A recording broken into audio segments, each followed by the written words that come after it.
Buenas tardes a todas y todos. Vamos a continuar con esta cuarta sesión del programa formativo online, las transformaciones del sistema de cooperación para el desarrollo y el papel de la cooperación sur-sur y triangular, que como todos saben está financiado por la Viceconsejería de Acción Exterior del Gobierno de Canadá. Y vamos a continuar concretamente con la parte que nos va a dar la profesora Taina Ojeda. Hoy nos encontramos en la parte 2 de la cooperación sur-sur, que ya comenzamos en la última sesión eh, y que vamos a dar continuidad hoy. Quedaron un par de preguntas que ahora creo que la profesora va a dar respuesta de la última sesión que tuvimos de un par de alumnos. Y ya, pues, puedes proceder a comenzar con la intervención de esta tarde, Taina. Bienvenida. Muchísimas gracias, Francisco. Buenas tardes a todas las personas que están conectadas el día de hoy. Me alegra ver las caritas. Hay pocas cámaras conectadas, pero bueno, sé que están ahí. Me alegra ver esas caras sonrientes de Antonia, Beatriz, Marta, Gracia, Pilar, Telo también, José María. Muy bien, la verdad es que es un placer. Bueno, vamos a continuar con lo que veníamos trabajando en la sesión pasada sobre la cooperación sur-sur. Un poquito a modo de recapitulación, estuvimos hablando un poquito de aspectos históricos, evolutivos y algunas cuestiones conceptuales, un poco a modo introductorio de lo que es la cooperación sur-sur. Fíjense ustedes que estamos hablando de esas transformaciones en el sistema internacional y estamos poniendo un énfasis en la cooperación sur-sur y en la Buenas cooperación tardes. triangular. Buenas tardes. Eh, Pasan muchas cosas en torno a estas modalidades. Yo les he estado explicando un poco cómo funciona el sistema y cómo ese sistema se pone en marcha a través de modalidades como la sur-sur y la triangular. Antes de continuar con el contenido, me gustaría retomar, como me había comprometido, con las preguntas que nos había dejado César y Marí. Yo no sé si César está conectado y Marí también. Ajá, y César ha puesto la cámara, muy bien, ahí te veo con tu plantita al fondo. Estupendo. Y Magui no sé si está por ahí, pero bueno, si no que lo vea grabado. Bueno, César hacía una pregunta que es como la pregunta del millón en muchos aspectos de las relaciones internacionales, no tanto en lo teórico, sino en la práctica. César, tú nos preguntabas sobre uno de esos principios de la cooperación sur-sur. Yo les he dicho que los tres principios básicos consensuados son horizontalidad, consenso y equidad, y hay otros principios que vienen del Plan de Acción de Buenos Aires y de todas aquellas reuniones de las que estuvimos conversando la sesión pasada. Y uno de esos principios es el de no intervención en los asuntos internos o no injerencia. César hacía una reflexión al respecto y nos decía, bueno, Taina, pero esto, ¿cómo lo atajamos, no? Porque a veces si aplicamos estrictamente ese principio de no intervención en los asuntos internos, podríamos estar secundando de alguna forma algunas prácticas de los estados que pueden poner en riesgo el desarrollo o pueden atentar contra la democracia, etcétera, ¿no? Un poco refiriéndose a, sobre todo, aquella práctica de gobiernos poco democráticos, no democráticos, o sencillamente que en el contexto histórico en el que se encuentran no estarían haciendo el trabajo que les corresponde, por ejemplo, ¿no? Al respecto, le decía, podríamos hacer un seminario sobre esto, pero el principio de no intervención deriva de un principio del derecho internacional público, que es el de precisamente no intervención, el de no injerencia en los asuntos internos, está relacionado con la independencia de las naciones y con la autodeterminación de los pueblos.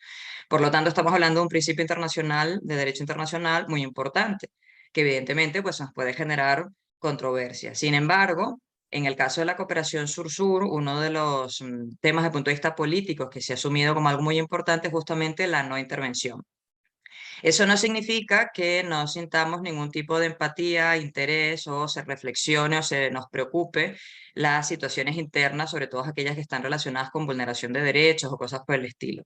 Lo que ocurre es que en la práctica de la cooperación, con esa lógica del principio de no interferencia, de no intervención en los asuntos internos, lo que se busca es evitar ejercicios de dominación, ejercicios de interferencia en situaciones que deben ser resueltas por los pueblos y sus propios estados. Entonces, ¿qué ocurre? En la historia de la cooperación internacional hemos tenido muchísimos ejercicios de interferencia disfrazadas precisamente a través de la cooperación. Hemos visto cómo se han intentado cambiar sistemas políticos, cambiado sistemas electorales, incluso pues abriéndose la puerta para intentar cambiar incluso la lógica de conducción de los estados. Eso siempre ha sido un gran temor por parte de los países del sur, sobre todo en el caso de los países africanos y también en el caso de los países latinoamericanos, ¿no? Como a lo largo de su historia han visto potencias extranjeras intervenir directamente, incluso quitando, poniendo presidentes y actuando de una manera con muchísima libertad en cuestiones internas, ¿no? A veces incluso prácticamente orientándoles y hasta obligándoles a modificar algunas cuestiones importantes dentro de sus sistemas políticos. Entonces, una cosa es el que ningún Estado intervenga en los asuntos internos de otro Estado por respeto a su soberanía, por respeto a la autodeterminación también de los pueblos, y otra cosa es, por ejemplo, que seamos indolentes ante las vulneraciones de derechos o ante situaciones que sean realmente graves, ¿no? Para eso tenemos otro tipo de instancias.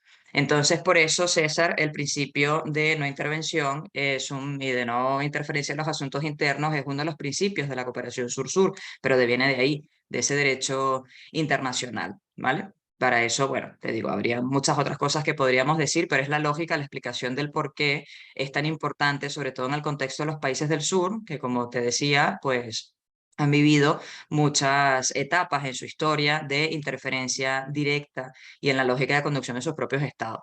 Eso en algunos casos se ve como que, bueno, puedes recibir una ayuda de fuera en caso de una situación muy grave, pero para eso tenemos otras instancias del derecho y de las organizaciones internacionales que pueden contribuir, sobre todo en materia de derechos humanos, y que no suponen interferencia en los asuntos internos de un Estado. La otra pregunta era la de Marie, que preguntaba, bueno, ¿qué pasa con si los países del CAT o los países que no son miembros del CAT o de la OCDE, si son considerados países del sur?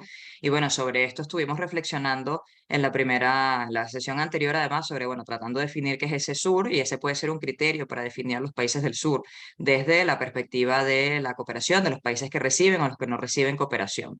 Siguiendo esa lógica, pues los países del CAT difícilmente pueden ser considerados países del sur, en la lógica pues, de la cooperación, porque es el club de los países donantes, ¿no? Es el club de países que están autodenominados como desarrollados, y pues, los que no son miembros de ese CAT precisamente no lo son porque no están en la categoría de países desarrollados. Eso sería una forma de definirlo. Pero también habíamos dicho que pues, bueno, la cuestión del sur también tiene un enfoque geopolítico y que tiene mucho que ver con esa autoidentidad, con esa autopercepción y dónde nos ubicamos en el juego de la escena internacional. La otra cuestión era sobre la ayuda ligada, ¿no? Si se da, si no se da, si existen los ámbitos multilaterales, bilaterales, norte, sur, sur.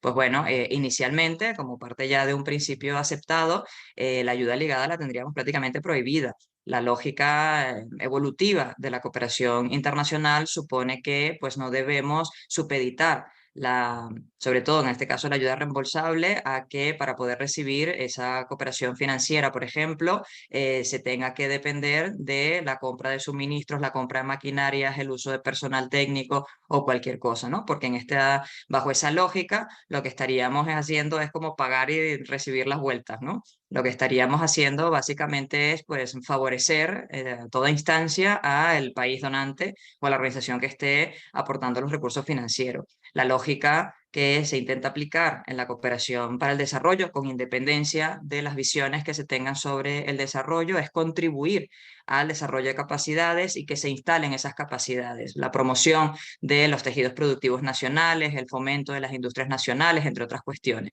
Entonces, la ayuda ligada existió, por supuesto, pero bueno, a día de hoy eso no está bien. Además, no sería ni ético ni moral.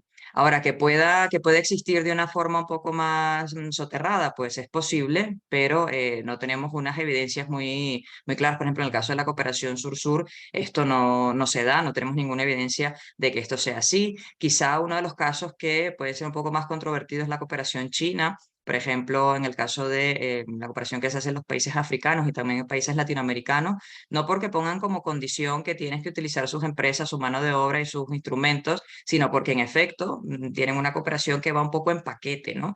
Y podremos ver, por ejemplo, en las grandes obras de infraestructuras que vienen financiadas por la cooperación china, que pues en un porcentaje muy elevado es personal de China con maquinaria, etcétera, ¿no? Entonces, bueno, quizá ese podría ser el caso que desde la lógica más tradicional, conceptual y práctica de la cooperación se podría entender como una especie de ayuda ligada, pero yo creo que habría que analizarla con un poco más de profundidad, puesto que sí, que merece una reflexión un poco mayor. Bueno, en ese sentido, creo que con esto respondo a las preguntas, César, que te estoy viendo ahí la carita. Bien, ¿no?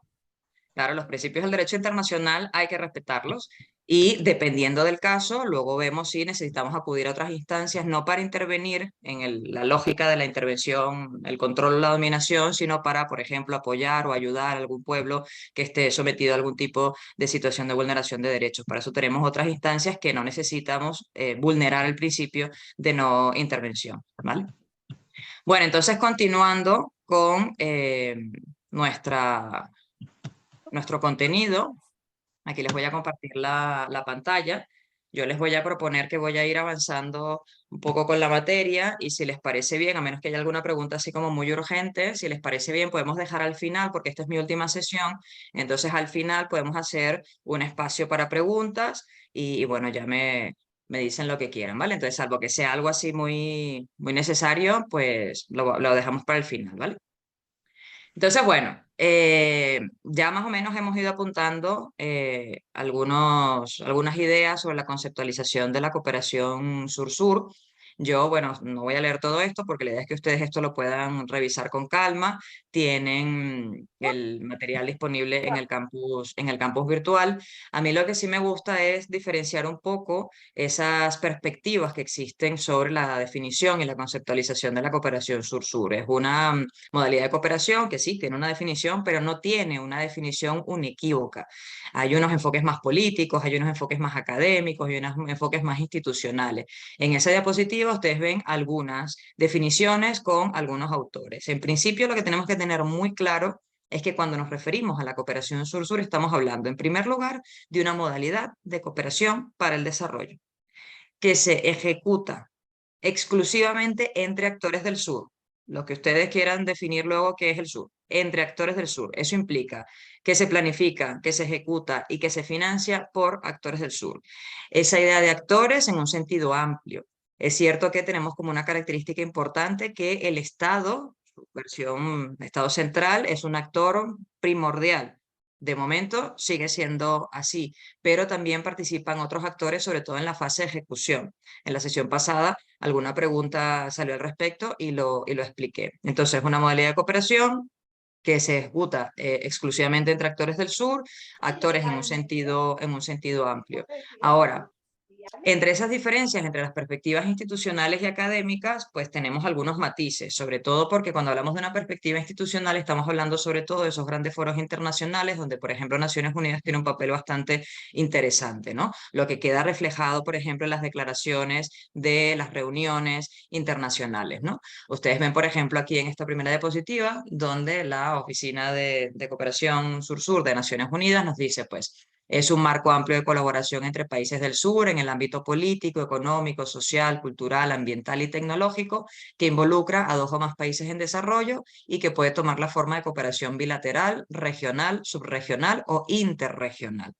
Esta definición nos está diciendo, pues, que bueno, estamos hablando de países que tienen una cooperación que se realiza entre países que tienen un nivel de desarrollo similar, están ubicados en esa categoría de países en desarrollo, ¿vale? De países del sur, de países subdesarrollados, dependiendo de cuál sea la categoría y la nomenclatura que ustedes decidan utilizar.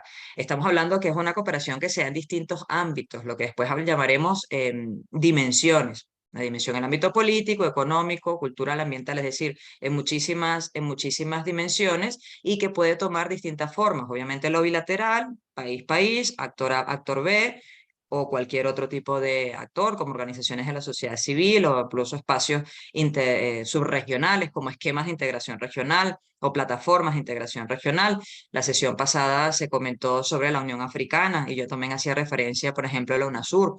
Todos los esquemas y plataformas de integración regional, tanto en América Latina como en África, tienen cooperación sur-sur en ámbito regional, donde intentan incidir en políticas de carácter regional y promover la cooperación entre los Estados miembros de dichas plataformas. Y también puede ser entre regiones, Unión Africana, Unión de Naciones Sudamericanas, pero puede ser también la Alianza del Pacífico con países del sudeste asiático, por ejemplo. Es decir, tenemos distintos espacios que más adelante les explicaré con un poquito más de detalle, ¿no? Ahora bien, desde el punto de vista de la perspectiva académica, aquí sí afinamos algunas cositas más, ¿no? Digamos que la perspectiva institucional intenta ser un poquito más neutra, establecer unos mínimos acuerdos o unos mínimos comunes. En cambio, desde la perspectiva institucional nos preocupamos sobre todo del para qué la cooperación, ¿no? ¿Cuál es el objetivo de la cooperación sur-sur? Entonces ahí tienen tres grandes bloques donde, por ejemplo, algunos autores la han conceptualizado como una construcción política para que los países del sur puedan reforzar sus capacidades, tanto individuales de los estados como colectivas. Colectivas en cuanto a subregiones, en cuanto a bloques, en este caso, intentando incidir en aquellas agendas donde se ponen los puntos relevantes en las negociaciones internacionales y que permite que estos países puedan incidir un poquito más en esas agendas. Hablamos de redistribución también del poder político y también una especie, como una forma también de apoyo a la real independencia política de los países del sur frente a los centros de poder.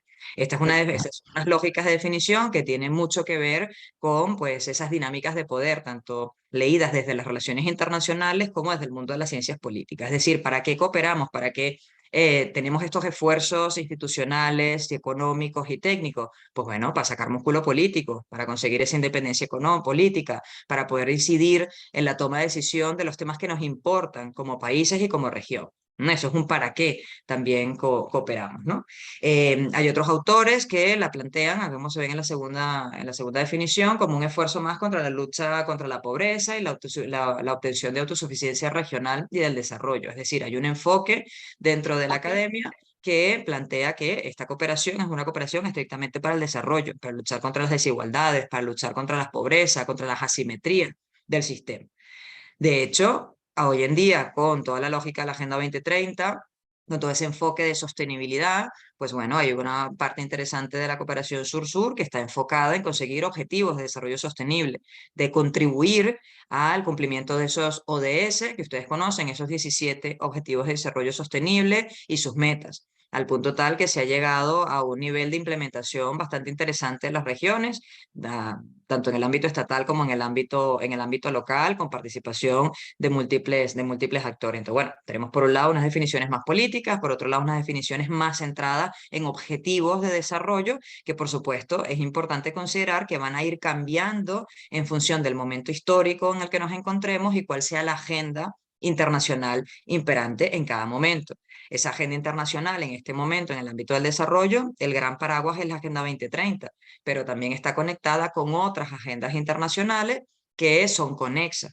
Es lo que yo suelo llamar ese gran marco político internacional de las agendas del desarrollo. Tenemos a la Agenda 2030, pero tenemos, por ejemplo, la Agenda del Cambio Climático, la Agenda de Ciudades, que deriva de ONU Habitat, con toda la nueva agenda urbana, que da ese protagonismo en la escena internacional, ese reconocimiento del papel de los actores locales o subestatales o subnacionales, como se le llama en cada lugar, en los temas internacionales, ¿no? Sobre todo viendo cómo el aterrizaje de los grandes problemas transnacionales, cómo esos grandes problemas transnacionales tienen un aterrizaje en lo local.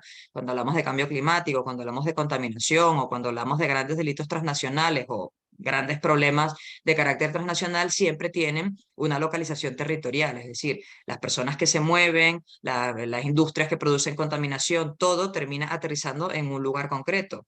Llegas a un sitio o terminas en un lugar específico. Entonces, el reconocimiento del papel que tienen los actores locales, tanto gubernamentales como no gubernamentales, están en el marco de esa nueva agenda urbana que, repito, deriva de Habitat 3. También tenemos toda una agenda derivada del marco de Sendai para la reducción de riesgos de desastre, aquellos esfuerzos que se están haciendo en un ámbito muy global para trabajar en la reducción de los impactos de los desastres y también en la prevención, ¿no?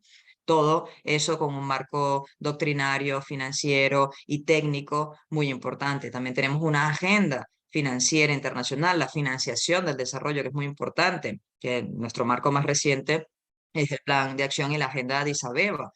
Es decir, cómo vamos a promocionar el desarrollo, cuáles son nuestros objetivos, pero también cuál es nuestra agenda de financiación, cuáles son los actores que movilizan la financiación, qué tipo de financiación vamos a conseguir reconocer en materia de desarrollo. ¿Vamos a quedarnos solamente con la idea de la AOD, de la ayuda oficial para el desarrollo?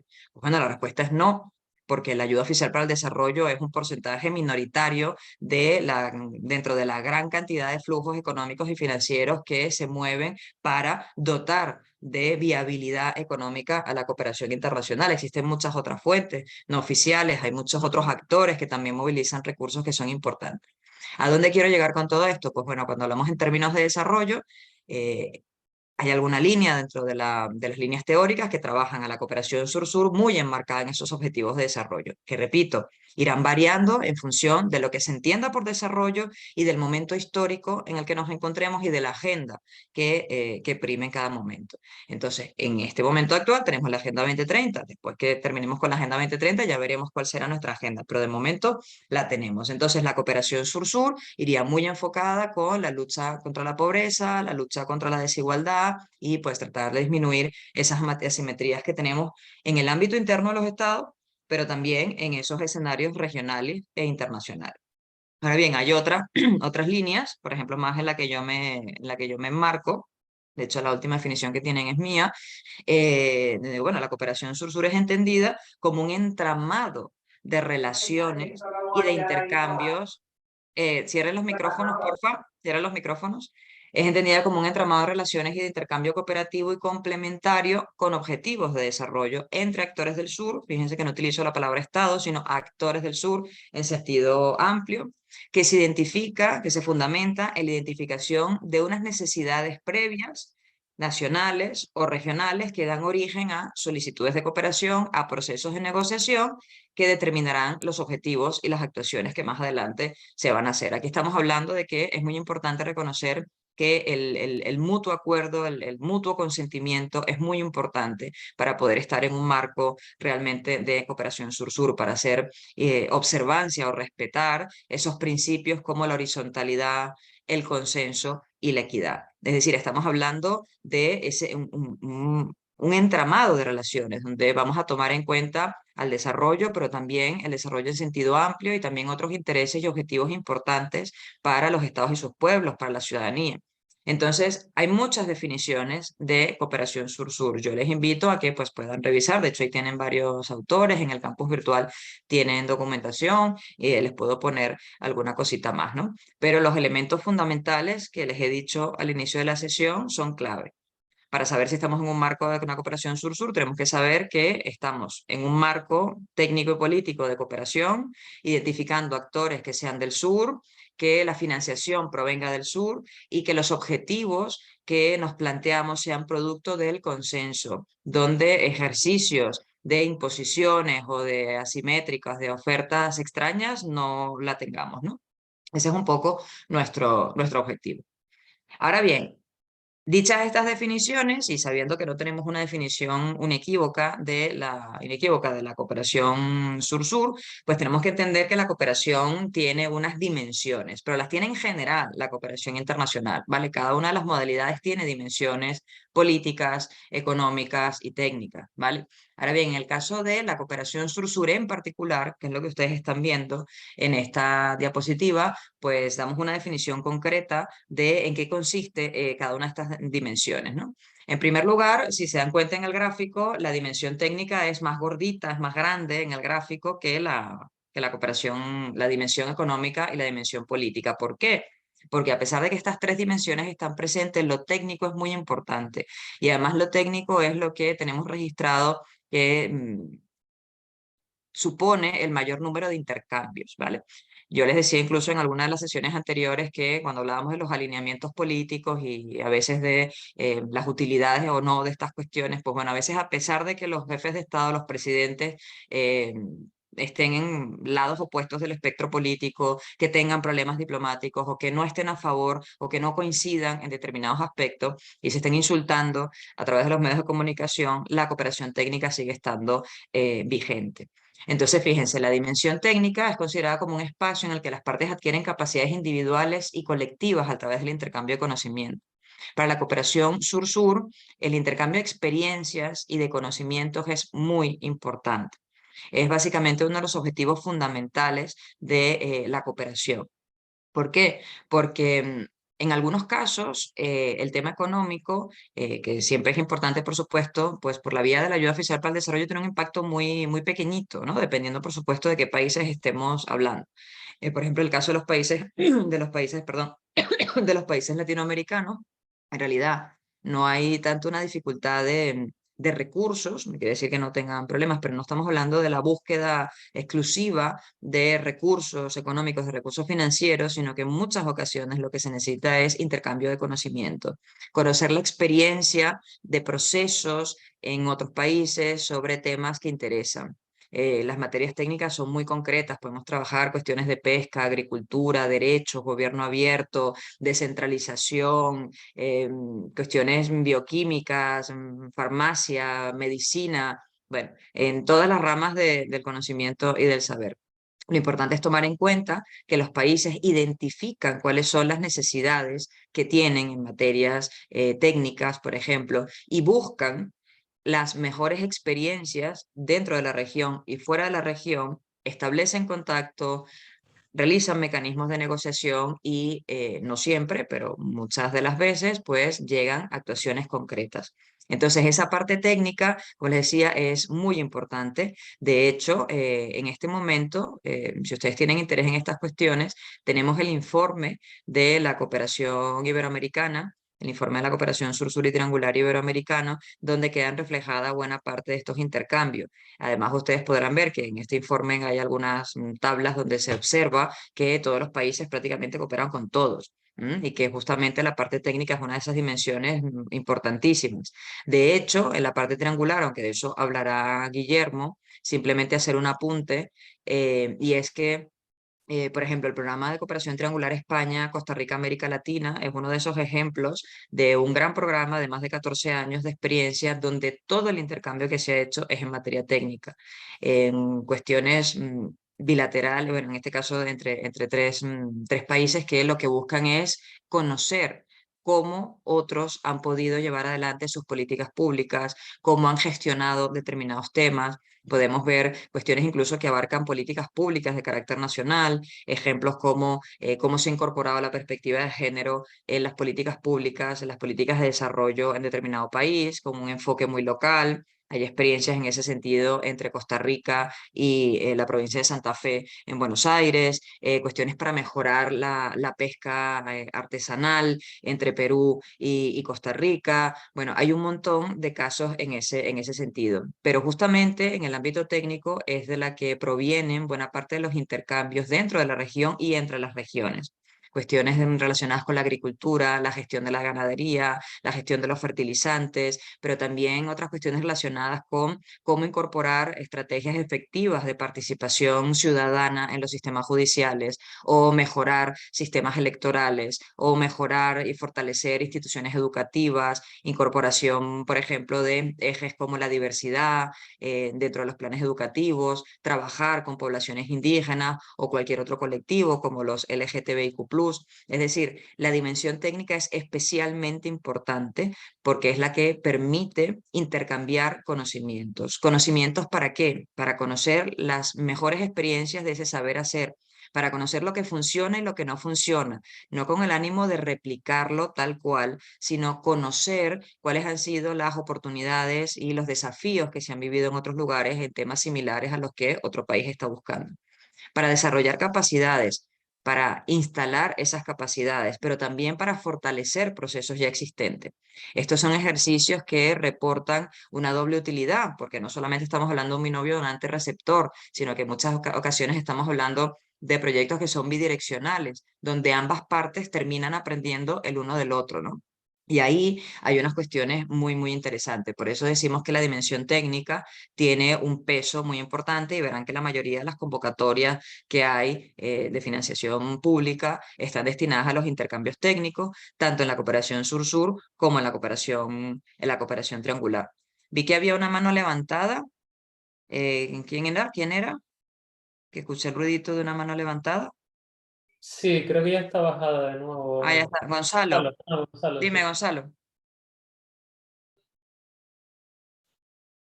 No te oigo, Gonzalo. Ahora, ¿se me escucha? Bien, que en cuanto a las capacidades técnicas, eh, en la voy a dar un ejemplo de lo que sucede aquí en Guinea Ecuatorial, porque hay una cooperación sur-sur en materia de educación con Cuba. Docentes de Cuba que vienen aquí a fortalecer a docentes de Guinea Ecuatorial. pero yo noto que los contextos, sí que es una cooperación sur-sur, no son los mismos.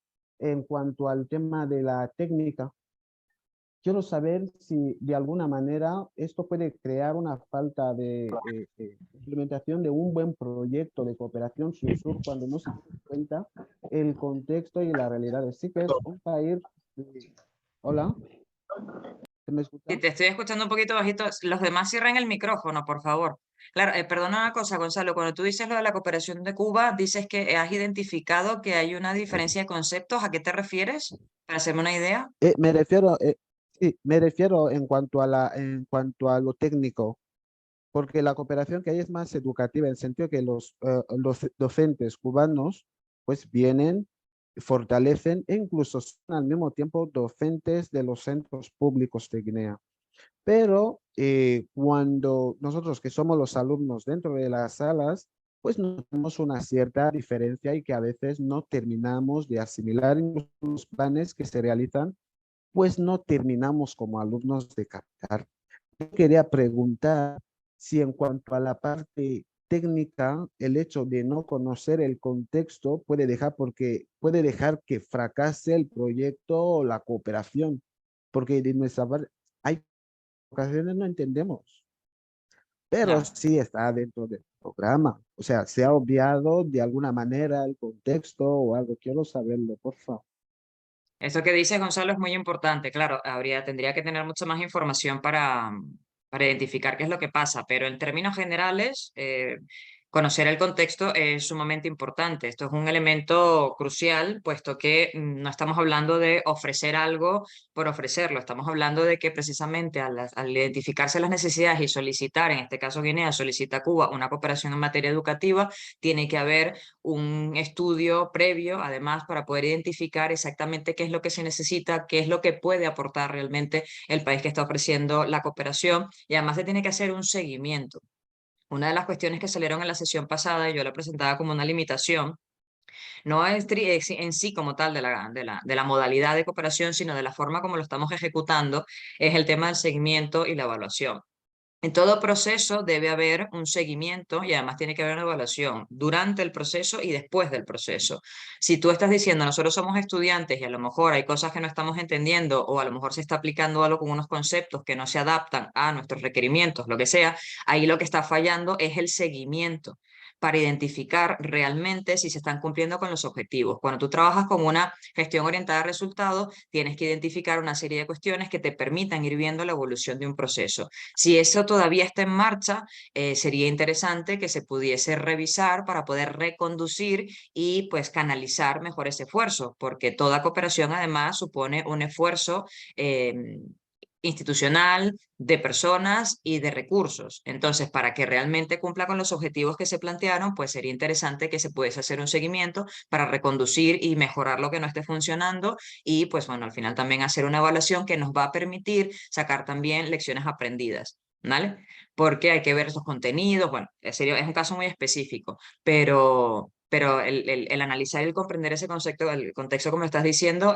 bueno, tendría que hacerse en todo, tanto en la norte-sur como en la sur-sur, en la triangular o en cualquiera, porque si no, no nos estaríamos adaptando realmente a las necesidades, ¿vale? Bien. Vale, entonces, por ejemplo, el caso que pones, Gonzalo, que nos pones como ejemplo, fíjense que ustedes tienen una tarea de identificar casos reales, pues bueno, hay muchos actores de la cooperación sur-sur. Cuba, por ejemplo, ha sido un actor muy dinámico en la cooperación sur-sur a lo largo de la historia de esta modalidad de cooperación. De hecho, pues bueno, con su programa Yo Sí Puedo y con muchos otros programas han facilitado, por ejemplo, el tema de pues la alfabetización, la enseñanza de la escritura en muchos países africanos, pero también en prácticamente muchos países latinoamericanos. Y bueno, también es un ejemplo, analizar, ningún ejemplo es perfecto, pero sí es interesante ver pues cómo este ejercicio técnico también pues viene a acompañar a una serie de dinámicas propias de la región y de cooperación también entre las regiones. Entonces, así como el caso educativo, existe también materia deportiva, salud, cultural, en cuestiones relacionadas con las artes, la agricultura, todo lo que les he comentado. En cualquier tema que a ustedes les interese, podrán encontrar ejemplos de cooperación sur-sur. Hay tantas dimensiones, tantos sectores de actuación de la cooperación sur-sur como necesidades de desarrollo. Y también como agentes de desarrollo existen en materia migratoria, en materia de derechos, en materia de colectivos específicos afectados por específicas vulneraciones de derechos, como los pueblos indígenas, por ejemplo, o los pueblos originarios. Bueno, una gran cantidad de cuestiones. También tenemos dinámicas de cooperación transfronteriza que más adelante les explicaré. A lo que quiero llegar es que la cooperación tiene dimensiones, ¿vale? Esa dimensión técnica es muy importante. Esa dimensión técnica, precisamente, que decías Gonzalo, y perdón que ahorita mismo no recuerdo si había sido Luis, en la semana pasada que preguntaba sobre la evaluación, eh, los siguientes pasos que debemos cumplir en la cooperación sur-sur es mejorar, avanzar en los temas de seguimiento y de evaluación. ¿Vale? Es una tarea pendiente que tiene la cooperación sur-sur. Ya se está avanzando en algunas cuestiones, pero todavía prácticamente no se evalúa nada, se evalúan cosas muy, muy puntuales. Entonces, para que lo técnico pueda tener un impacto real, pues también tenemos que conocer con información y con datos fiables que nos permitan identificar lo que ha funcionado y lo que no para reconducir procesos. El objetivo es intercambiar conocimientos y experiencias. El objetivo es fortalecer capacidades, instalar capacidades y también fortalecer procesos. Es decir, la cooperación sur-sur no solamente trabaja en problemas, para resolver problemas de desarrollo, también trabaja para mejorar procesos y fortalecer y reencaminar cosas que ya funcionan, cosas que ya se vienen dando, pero que se enriquecen con el intercambio con otros actores. En el caso de la dimensión económica, aquí se destaca el intercambio y la complementariedad en el plano comercial y financiero entre los propios países del sur. A lo largo de la historia de la cooperación sur-sur se ha hecho mucho énfasis en pues, trabajar en ejercicios de complementariedad económica, ¿vale? No con el objetivo de salirse de la lógica del mercado. Es cierto que hay experiencias e ideas que han intentado pues, bueno, romper con la lógica del sistema capitalista, plantear alternativas a las lógicas comerciales tradicionales. Sin embargo, no es el objetivo central de la cooperación sur-sur. Es decir, vivimos en una economía global, dominada fundamentalmente por una economía de libre mercado, y lo que se busca es intentar hacer ejercicios de complementariedad. Los países del sur suelen ser competidores en los mercados internacionales de las materias primas o de los productos más básicos, tanto en el sector alimentario, la producción agrícola, frutas, café, cacao, por ejemplo, como también en minerales e hidrocarburos. Entonces, tenemos a muchos países produciendo lo mismo, con un nivel de desarrollo industrial relativamente similar, ¿vale? Con que pues tienen productos que compiten en el mercado internacional por cuotas específicas del mercado internacional. Entonces, esos ejercicios de cooperación para establecer alianzas, mejorar procesos de producción en el ámbito interno, también mejorar dinámicas comerciales y potenciar el comercio sur-sur son objetivos de esa dimensión económica. Piensen ustedes por un momento en las lógicas comerciales internacionales a lo largo de la historia de las regiones del sur. Vamos a centrarnos en África, en el caso latinoamericano también. Hemos tenido una lógica sur-norte, es decir, privilegiando desde que somos colonias y después de los procesos de independencia, pues ha habido una relación directa entre las antiguas coronas y las colonias en una relación comercial directa, ¿vale? Tras los procesos de independencia, se ha intentado mantener ese vínculo privilegiado con las antiguas metrópolis, con las antiguas colonias, lógicamente. ¿Qué ocurre? Esa lógica comercial nos da una línea de comercio sur-norte, una línea privilegiada, pero una línea en donde también tenemos que considerar que tenemos una división internacional del trabajo. Dentro de la lógica económica de la cooperación sur-sur se encuentra la diversificación de los mercados. Eso supone que, sin dejar de prestar atención a la línea sur-norte comercial, lo que se busca es ampliar las posibilidades, las posibles cuotas, es decir, ampliar los trozos de la tarta del mercado y además conseguir intercambiar más entre las regiones del sur. Eso es lo que llamamos comercio sur-sur.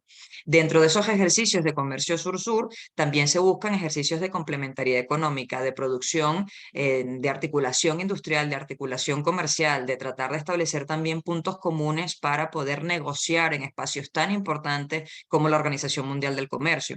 Es decir, todas estas cuestiones que a veces las vemos en un sentido muy micro, piensen ustedes que también tiene una dimensión mucho más amplia. Y es esos grandes espacios internacionales donde se establecen las reglas del juego.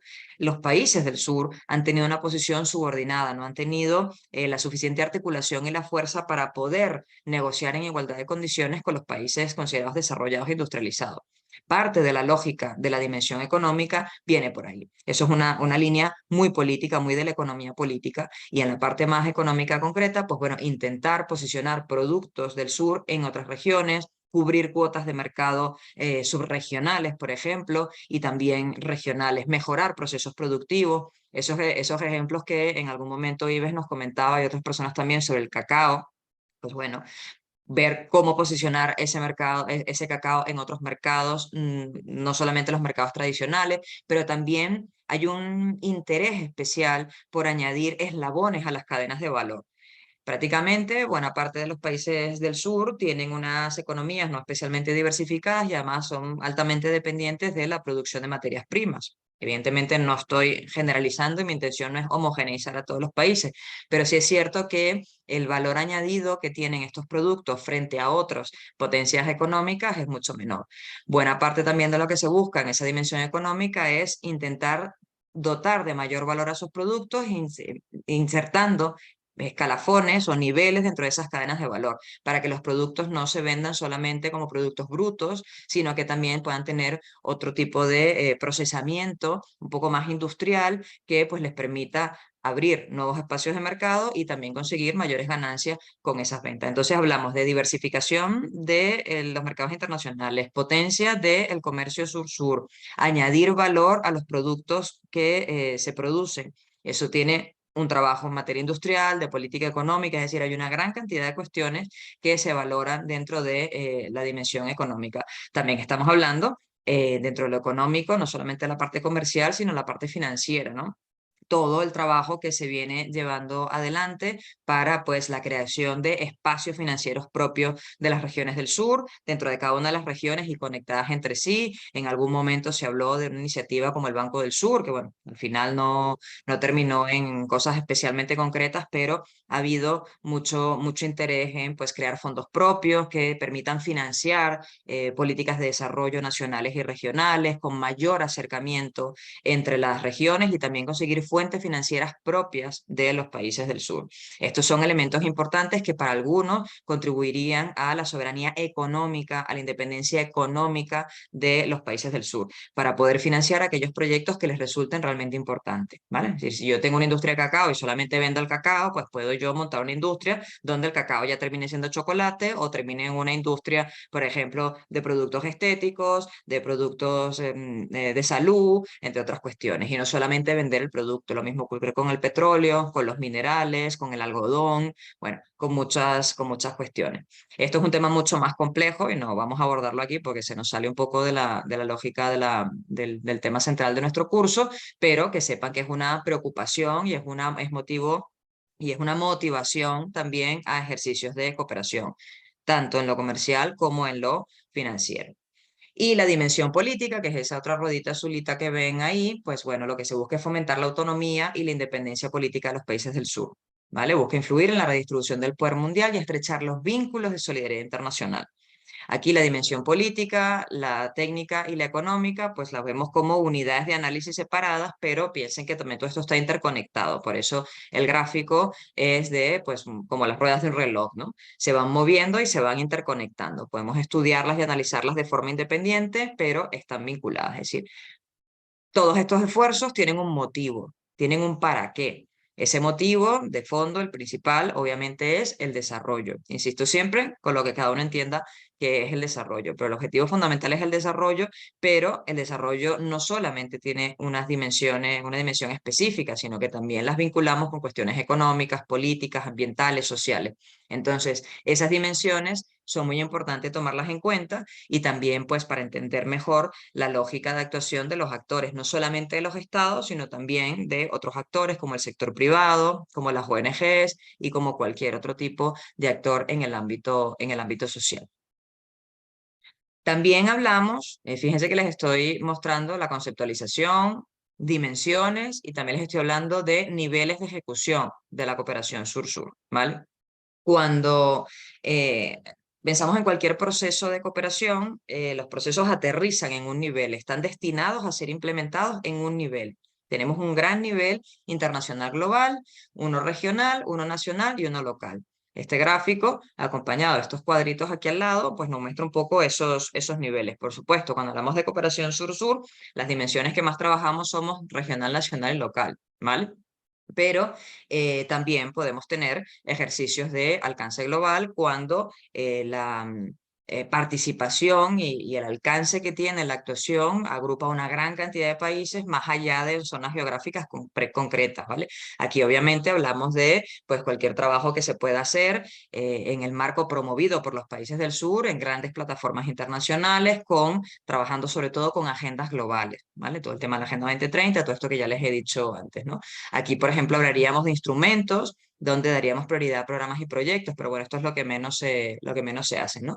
En el nivel regional, aquí pues estamos hablando de cualquier tipo de actor. Aquí puede ser plataformas de concertación política, esquemas de integración regional, grupos de países concretos, grupos de movimientos sociales, es decir, hablamos de que en realidad el alcance de la cooperación está centrado en una región concreta o en una subregión concreta que agrupa a varios territorios, ¿vale? A varios estados como tal. Aquí damos preferencia también a programas y proyectos como instrumentos, tratando de hacer intervenciones de pues, una relativa envergadura, que no sean cosas muy cortas, sino probablemente actuaciones de 1 a 3 años, para que nos hagamos una idea. Básicamente, como les decía antes, todos los esquemas de integración regional tienen cooperación sur-sur, también cada vez más tienen cooperación triangular. Luego tenemos otro nivel, que es el nacional, que es probablemente con el que ustedes tengan mucha más relación, ¿no? Tanto los ámbitos nacionales como locales. Aquí estamos diciendo que la cooperación tiene un alcance, es decir, llega o busca trabajar en un ámbito de políticas públicas nacionales. Aquí estamos pensando que la cooperación sur-sur está pensada para hacer en territorios concretos de un estado. Aquí también trabajamos con todo tipo de actores en el ámbito nacional, fundamentalmente el Estado, con sus instituciones fundamentales, ministerios, fundaciones, institutos, pero también pueden ser universidades, sindicatos, distintos tipos de actores están destinados a un país concreto, ¿vale?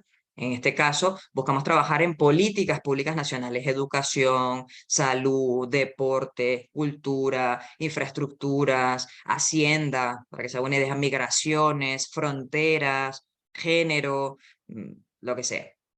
Y aquí damos ejemplo, dentro de los instrumentos, damos prioridad a los proyectos y a las acciones.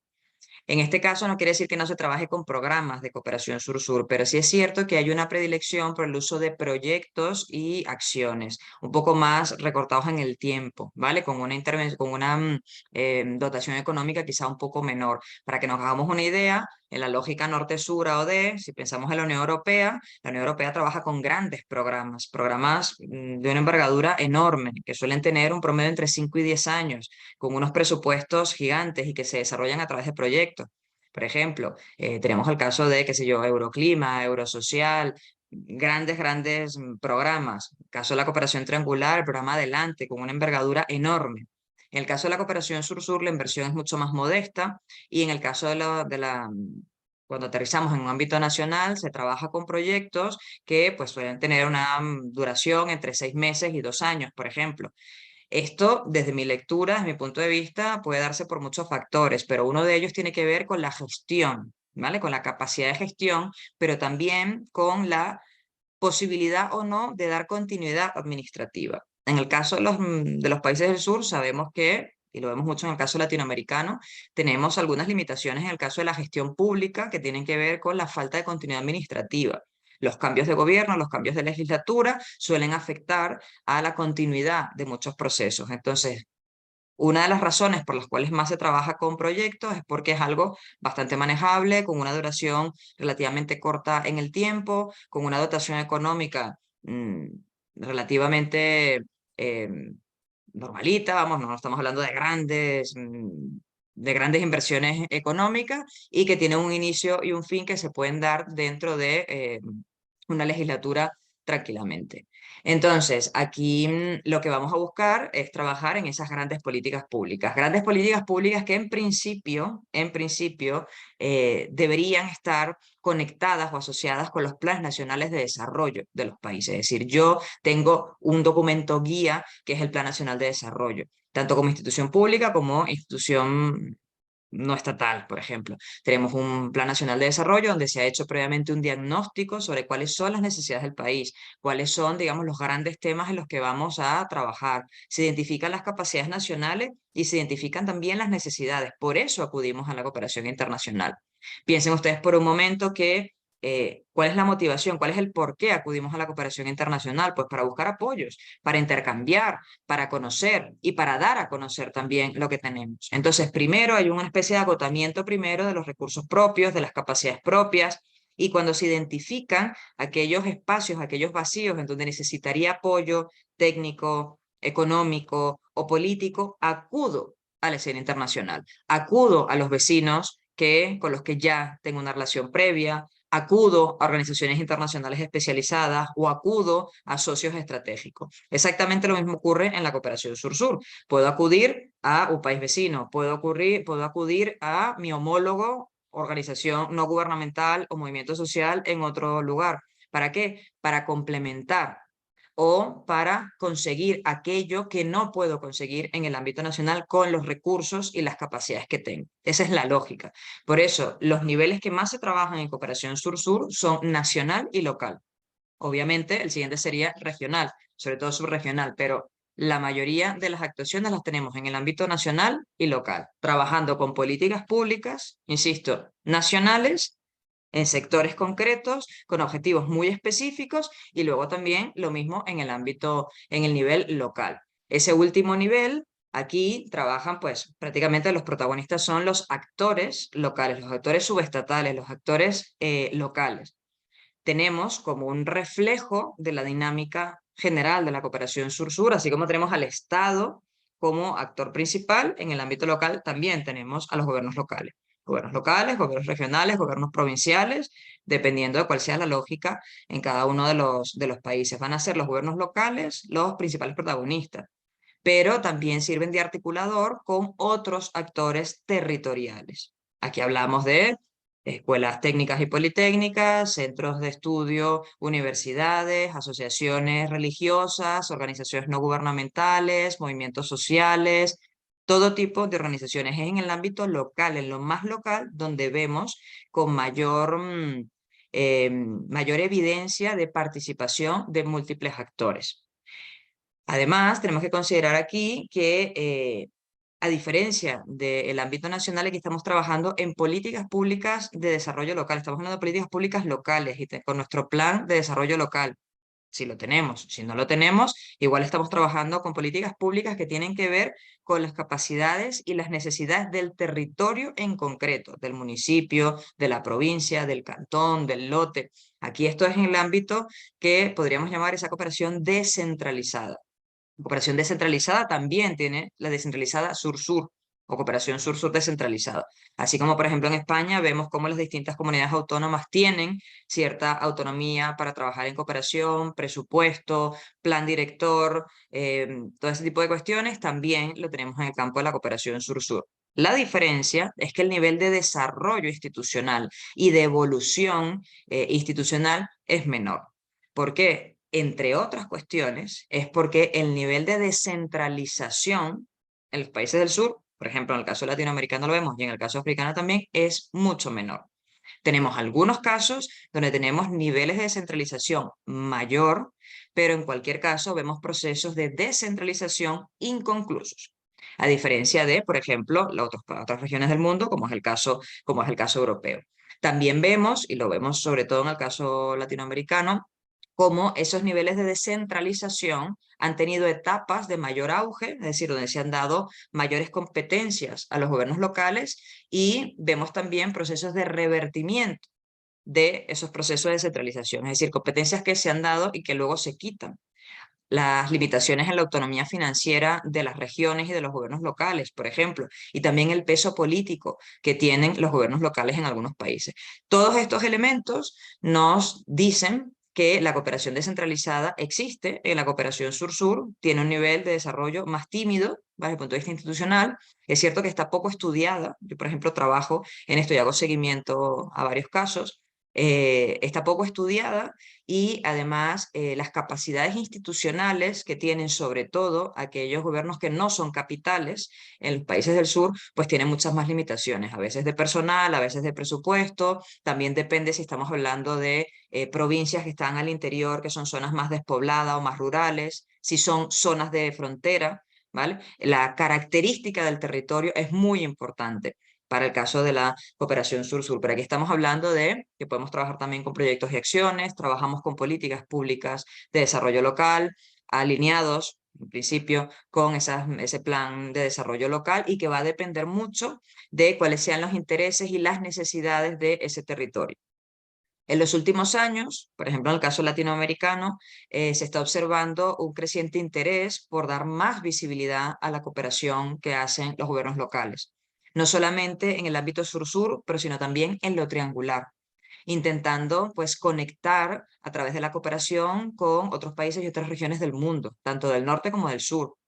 También vemos una lógica de actuación que en el marco de las relaciones internacionales llamamos la paradiplomacia.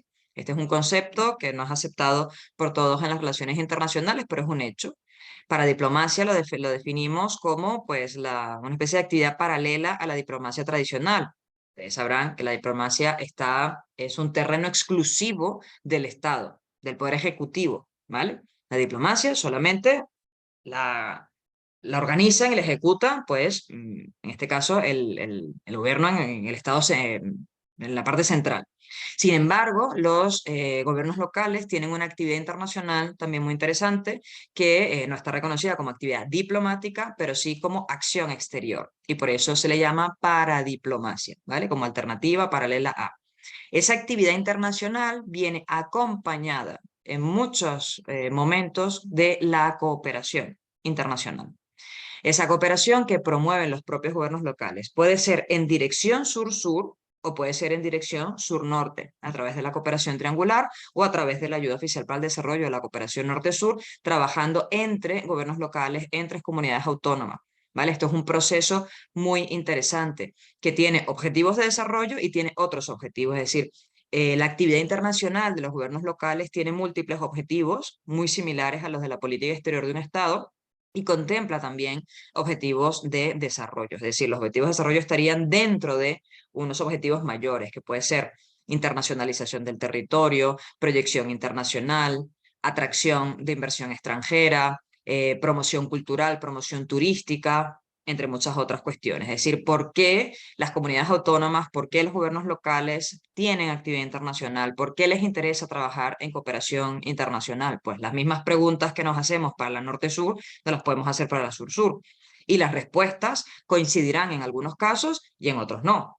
¿Vale? Porque las necesidades de los territorios son diferentes. Además, insisto en que no podemos hacer un análisis homogéneo del trabajo de los gobiernos locales porque dependerá mucho de las características y las necesidades de cada uno de los territorios. No es lo mismo hablar de un territorio que tiene vista al mar que un territorio completamente seco. No es lo mismo hablar de una gran ciudad capital o de una ciudad polo de desarrollo a una región alejada de las capitales, zonas de fronteras. También hay que ver cómo son esas fronteras. Si son unas fronteras que llamamos calientes, si son fronteras altamente conflictivas o son fronteras un poco más pacíficas.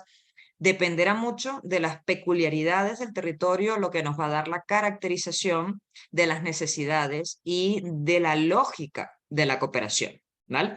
Entonces, esto que les estoy explicando es para que, en primer lugar, entiendan que toda cooperación, y en concreto la cooperación sur-sur, tiene niveles de ejecución.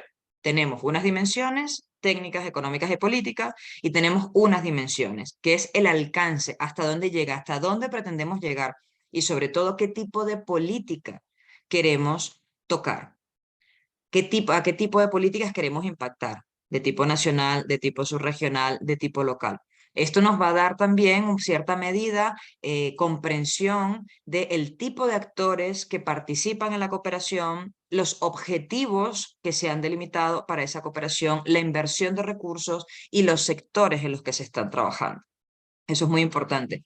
Las dimensiones estarán presentes en cualquiera de estos niveles, pero es para que ustedes entiendan un poquito que no es lo mismo trabajar en un ámbito regional como la Unión Africana, como la CELAC, como cualquier plataforma regional, a trabajar en un ámbito de políticas públicas nacionales de un país pequeño, un país grande o de un gobierno local, con las características a las que antes me he referido. Otra cuestión también un poquito técnica son las formas de implementación. ¿Vale? Hemos visto dimensiones, hemos visto niveles y la otra cosa son las formas de implementación, a las que de manera tangencial ya he ido avanzando. Tenemos tres fundamentalmente, ¿vale? La centralizada, la descentralizada y la transfronteriza, que es lo que ven aquí en este pequeño gráfico. La centralizada, lógicamente, nos estamos refiriendo a que es implementada por el Estado Nacional y sus instituciones, ¿vale? Esto es agencia de cooperación o presidencia con ministerios o instituciones fundamentales del Estado. Aquí trabajamos con políticas públicas nacionales, con todo lo que ya les he dicho hasta ahora. Esto es, digamos, la fórmula más básica y clásica de la cooperación, tanto la norte-sur como la sur-sur. También tenemos la descentralizada, que es la que se implementa entonces por los gobiernos, los actores subnacionales, gobiernos locales o regionales en los territorios. Esto es importantísimo. Cuando hablamos de cooperación centralizada, ¿puede tener un foco en un territorio? Sí, pero es que cuando hablamos de la descentralizada, los protagonistas son los actores locales, las necesidades identificadas son de los territorios y la cooperación se hace para, por y con los territorios. Y eso es una diferencia muy importante que hay que tomar en cuenta. De hecho, les comento que en el caso de la cooperación sur-sur, desde hace pocos años, se está trabajando en la creación de una plataforma que se llama Territorio Sur-Sur, que está gestionado por el Programa Iberoamericano para el Fortalecimiento de la Cooperación Sur-Sur. Esta plataforma Territorio Sur-Sur es la que está en este momento intentando recabar la mayor cantidad de experiencias en materia de cooperación descentralizada en los países del ámbito iberoamericano. ¿Vale? Yo luego les voy a pasar un enlace por el chat para que lo tengan identificado, porque bueno, empezó siendo una iniciativa intergubernamental, pero la idea es que eso se vaya abriendo para que, pues bueno, en términos de investigación y cualquier persona interesada pueda verlo. Entonces aquí es muy importante hacer ese matiz y en el caso de la cooperación sur-sur está bastante poco estudiado, ¿no? Está como muy centrado todo en el ámbito estatal, en el ámbito más central y lo descentralizado en ese sentido no quiere decir que no exista, porque claro que existe, hay muchísima experiencia, pero no está tan bien documentada como puede parecer, como podemos encontrar en el caso de la cooperación descentralizada, por ejemplo, española. ¿Vale? De hecho, hay muchísima cooperación entre comunidades autónomas de España con regiones, en el caso africano, pero también y con mucho énfasis en el caso latinoamericano, en distintas áreas y sectores de actuación. Y la otra forma de implementación es la transfronteriza. Además, esta es una cooperación especialmente interesante. Yo le tengo bastante interés a esta. De hecho, de por sí tengo algunas publicaciones al respecto, por si a alguien le interesa. Cuando hablamos de la cooperación sur-sur transfronteriza, estamos hablando de que, bueno, aquí tenemos dos líneas de trabajo, porque esto puede ser implementado por el Estado y sus instituciones fundamentales o por los gobiernos locales. ¿De qué depende? ¿De qué depende? De cuál sea el alcance de la cooperación. Porque yo puedo entender, por ejemplo, los temas de frontera desde una perspectiva nacional, desde una perspectiva estatal, asumiendo a la frontera, ¿vale? Como los límites constitutivos de un Estado, ¿vale? Ustedes saben que el Estado tiene población, territorio y gobierno delimitado por una frontera. Entonces yo puedo asumir la frontera como un asunto nacional muy vinculado, por ejemplo, con los temas de seguridad, ¿vale? Lo puedo ver como un límite, como una separación con otros estados, también lo puedo ver como una zona de integración y de cooperación con otros estados. Entonces, dependiendo del enfoque que se le dé, podemos trabajar la cooperación transfronteriza de Estado a Estado. Aquí ni sociedad civil, ni ONG, ni nada. Estado. Frontera, asumiéndolo como un tema de seguridad nacional, ¿vale? Entonces, esto se trabaja a través de los grandes acuerdos de cooperación binacional, de cooperación transfronteriza, ¿vale? Estados geográficamente contiguos que trabajan en políticas en el orden de la seguridad o en temas de medio ambiente o en temas de migraciones, pero asumiendo la totalidad de la frontera. O cuando me refiero a la totalidad de la frontera, me refiero a la parte que toque de la frontera entre un país y otro. ejemplo, tenemos países como Brasil, que tiene fronteras con 7 países, pues bueno, con cada país va a ser un trozo de la frontera de Brasil. Ahora bien, esa es una línea de trabajo, ¿vale? La parte de la frontera gestionada, la cooperación desde el trabajo que se hace en el ámbito del Estado, en el ámbito central, ¿vale? La dimensión completamente nacional. Pero también podemos trabajarla en un ámbito subnacional, un ámbito subestatal, trabajando cooperación transfronteriza en el trozo concreto, en un trocito de la frontera, donde los gobiernos locales que hacen frontera, que conectan o que están adyacentes a la zona de frontera, trabajan para atender temas específicos, necesidades y requerimientos concretos de esa zona de frontera. Por eso les digo que tenemos 2 líneas de trabajo. La nacional, trabajando con esos grandes acuerdos binacionales, ¿vale? Que se ejecutan con los países que hagan fronteras correspondientemente, o desde el punto de vista del trabajo que se hace con los gobiernos locales, con sus pares al otro lado de la frontera. Esa cooperación, ambas son cooperación sur-sur, lo que tienen son niveles diferentes, ¿vale? Una en el ámbito, repito, estatal y otra en el ámbito subestatal. En ese caso, lo que estamos buscando, sobre todo en el caso de la cooperación sur-sur transfronteriza entre gobiernos locales, es trabajar en políticas públicas que vayan más allá del territorio. Estamos hablando de políticas públicas transfronterizas, que buscan atender las necesidades perentorias de los territorios.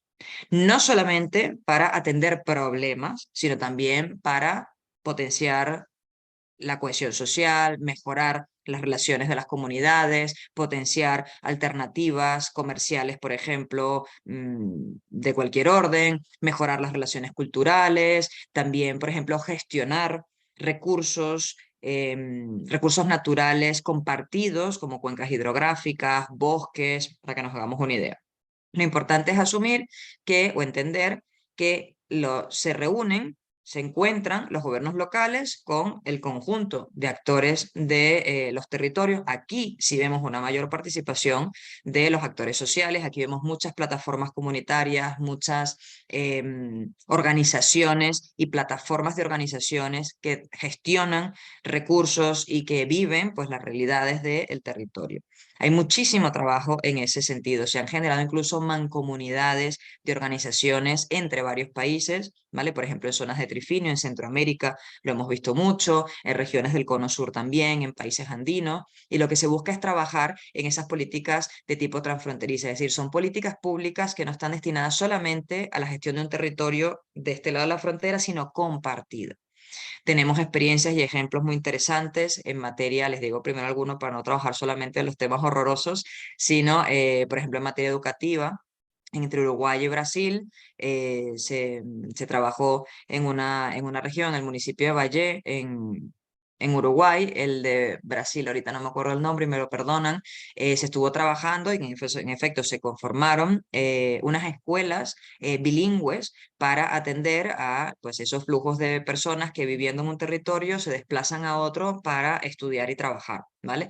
Entonces aquí tenemos la combinación del español y el portugués en una zona en concreto y entonces pues se trabajó para la creación de la conformación de escuelas binacionales que pudiesen impartir los programas de estudio tanto en español como en portugués, atendiendo y fíjate aquí como decías tú González, atendiendo al contexto de esas poblaciones. También se contribuyó, por ejemplo, a mejorar la comunicación vial, ¿no? de las carreteras entre estos municipios, también pues mejorar la iluminación de los caminos y carreteras, fortalecer un poco la seguridad para la protección, para que bueno, el tránsito de profesores, maestros, estudiantes, familiares pudiese ser lo más seguro posible. Y trabajando también en lo que es el rescate de ese patrimonio cultural común, para que nos hagamos una idea, pero también se trabaja en otros temas, por ejemplo, para atender cultivos ilícitos, tráfico de drogas, trata de personas, buscar alternativas a el contrabando para generar espacios comerciales y económicos lícitos y poder, pues bueno, acompañar a aquellos grupos de personas que pueden estar siendo víctimas, por ejemplo, del crimen organizado, también para apoyar a las personas migrantes en determinados espacios, ¿no? Aquí, por ejemplo, las organizaciones religiosas, las organizaciones no gubernamentales tienen un papel muy importante, pero todo eso en el campo mucho más local, en esa zona, en esos espacios transfronterizos, no solamente vemos una muchísima movilización de la sociedad civil, sino que ya en otras ocasiones vemos cómo hay un involucramiento también de los gobiernos locales, que entre otras cosas pues pueden tener capacidades limitadas por personal, financiamiento, etcétera, y ahí entonces en base a una necesidad importante pues también se articulan con este otro tipo de actores. Entonces la cooperación transfronteriza sur-sur también es una cooperación muy interesante. Si la descentralizada es poco estudiada, la transfronteriza más todavía. Entonces tampoco es que haya muchísimos estudios al respecto, pero bueno, poquito a poco cada vez hay más. Vemos muchas ya personas interesadas en este tema desde hace muchos años y estamos investigando y publicando artículos con casos concretos para que, bueno, para darlos a conocer y también pues intentando contribuir a la formación de pues espacios de funcionarios públicos y de personas interesadas así como ustedes para que conozcan también esa cooperación. ¿Por qué? Porque en el ámbito de la cooperación sur-sur tenemos que considerar que los actores están también muy acostumbrados a la gestión de la cooperación norte-sur, ¿no? A buscar financiamiento, a buscar ayuda o cooperación técnica en las agencias de cooperación pues, que se conocen de los países miembros del CAD, del Sistema de Naciones Unidas, por ejemplo, pero es importante también que se conozca lo que hay en las propias regiones del sur para pues, poder establecer unos diálogos con pues, otros actores que pueden tener mucha más sintonía y mucha más relación con pues, las características que tienen estos actores. Desde todo punto de vista, el hecho de que tengamos a la cooperación sur-sur y a la cooperación triangular también nos diversifica las fuentes de cooperación, nos diversifica las opciones y las posibilidades. Es decir, en ningún lado, desde ningún punto de vista, estoy planteando esto como una sustitución de la ayuda oficial para el desarrollo. Simplemente parte de esos cambios dentro del sistema es entender que estamos diversificando las opciones y que dependiendo de cuál sea nuestro objetivo, podemos acudir a la cooperación norte-sur para algunas cosas, a la sur-sur para otras y a la triangular para otras. Paro aquí un momento para ver si hay alguna pregunta, algún comentario antes de continuar, que tengo aquí una hora yo hablando, por si acaso alguien quiere hacer algún comentario o alguna pregunta. ¿Me van siguiendo o ya se durmieron? Telo. Vamos a ver si tengo sonido. ¿Se me oye? Perfecto. Bueno, has expuesto bien todos los conceptos, de las dimensiones, toda la experiencia que hay con relación a la cooperación, sobre todo la norte-sur y sur-sur.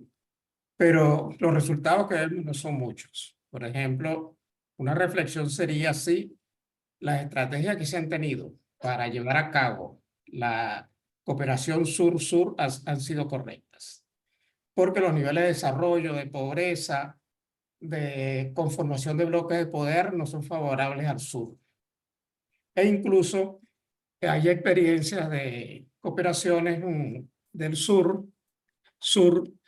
de las cuales no hemos hablado y que se han, por ejemplo, en el caso de nuestro país, Venezuela, yo soy venezolano, más bien ha habido retrocesos.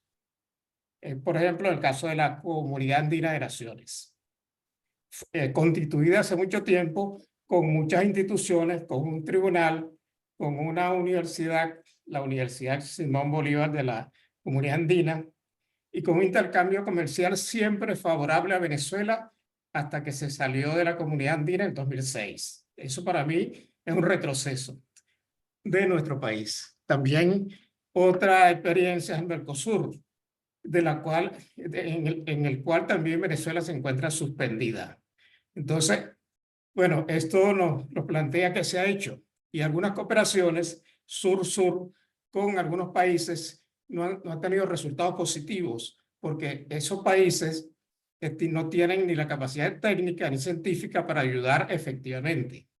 En todo caso, creo que cada país, movimiento social, asociaciones, debe tener y evaluar bien sus políticas y sus estrategias para llevar a la práctica una buena cooperación. Nosotros, internacional. Nosotros, bueno, pues como somos un fenómeno migratorio abrupto, de poco tiempo, 8 millones, estamos aprendiendo sobre la marcha sobre estas cosas. Y hemos visto cosas que no hicimos y otras que podemos hacer. Por ejemplo, Yo estoy en Canarias y Canarias tiene serios problemas. El sábado hubo una gran manifestación pidiendo un cambio de modelo de desarrollo, porque hay sobrepoblación. Los venezolanos somos parte añadida de ese crecimiento. Y bueno, se plantean reflexiones y vemos, por ejemplo, que Canarias, teniendo una gran relación de Venezuela, no se apoyó en una cooperación con Venezuela en muchas cosas, sobre todo en materias primas, porque Canarias no tiene sino volcanes, mares y turismo, que no dan para atender a la población y para tener un nivel de renta per cápita igual a las mejores de España. Entonces, bueno, estamos viendo todas esas cosas, pero hay esos resultados negativos de la cooperación sur-sur. Y esas cosas, en mi opinión, parece que debemos tender a corregirlas. Igualmente en el caso de los con nacionales, con ciudadanos, hablando del concepto de ciudadanía global de los conciudadanos africanos que están aprendiendo aquí, que reflexionen sobre todas esas cosas que pueden hacer por sus países y las poblaciones de sus países, para realmente corregir muchas cosas que han venido ocurriendo. E incluso ver la parte de la cooperación sur-norte o norte-sur que pueda ser beneficiosa en situación de buena negociación para implementar la cooperación. Es una reflexión general viendo todos los conceptos que hemos venido manejando. Muchas gracias, Telo. Me ha gustado mucho la reflexión que has dado, porque creo y coincido contigo en muchas de las cosas que dices, porque has utilizado unas palabras que me gustan, y es, estamos aprendiendo, estamos identificando, hay cosas que obviamente si no evaluamos, si no sabemos, no podemos sacar esas lecciones. Y creo que es cierto, ¿no? Una de las cosas y eso es algo que les he venido diciendo con el tema de la cooperación sur-sur, además desde el principio, que en absoluto es que sea mejor ni peor, ni que esté exenta de contradicciones. Lo que también añadiría es que justamente todas las cooperaciones son instrumentos. Como tales van evolucionando. Cuando hablamos de la cooperación norte-sur, pues si vemos cómo nació hasta dónde ha llegado, por todo lo que ha pasado, hemos visto cosas maravillosas, otras cosas horrorosas, y de todo se va aprendiendo. Y yo creo que, por ejemplo, con el caso que pones de Venezuela, con el tema de la migración y todas esas cosas que también me tocan de cerca, porque como bien sabes, o creo que ya todos lo saben, soy venezolana también,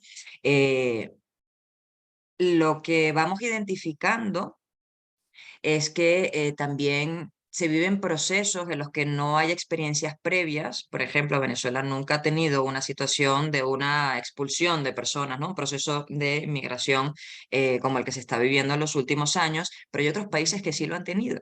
Y entonces conocer también las experiencias de gestión, los motivos de la migración, la gestión como tal, los procesos de negociación de otros lugares del mundo son interesantes y nos ayudan también a poder tomar lecciones para la gestión.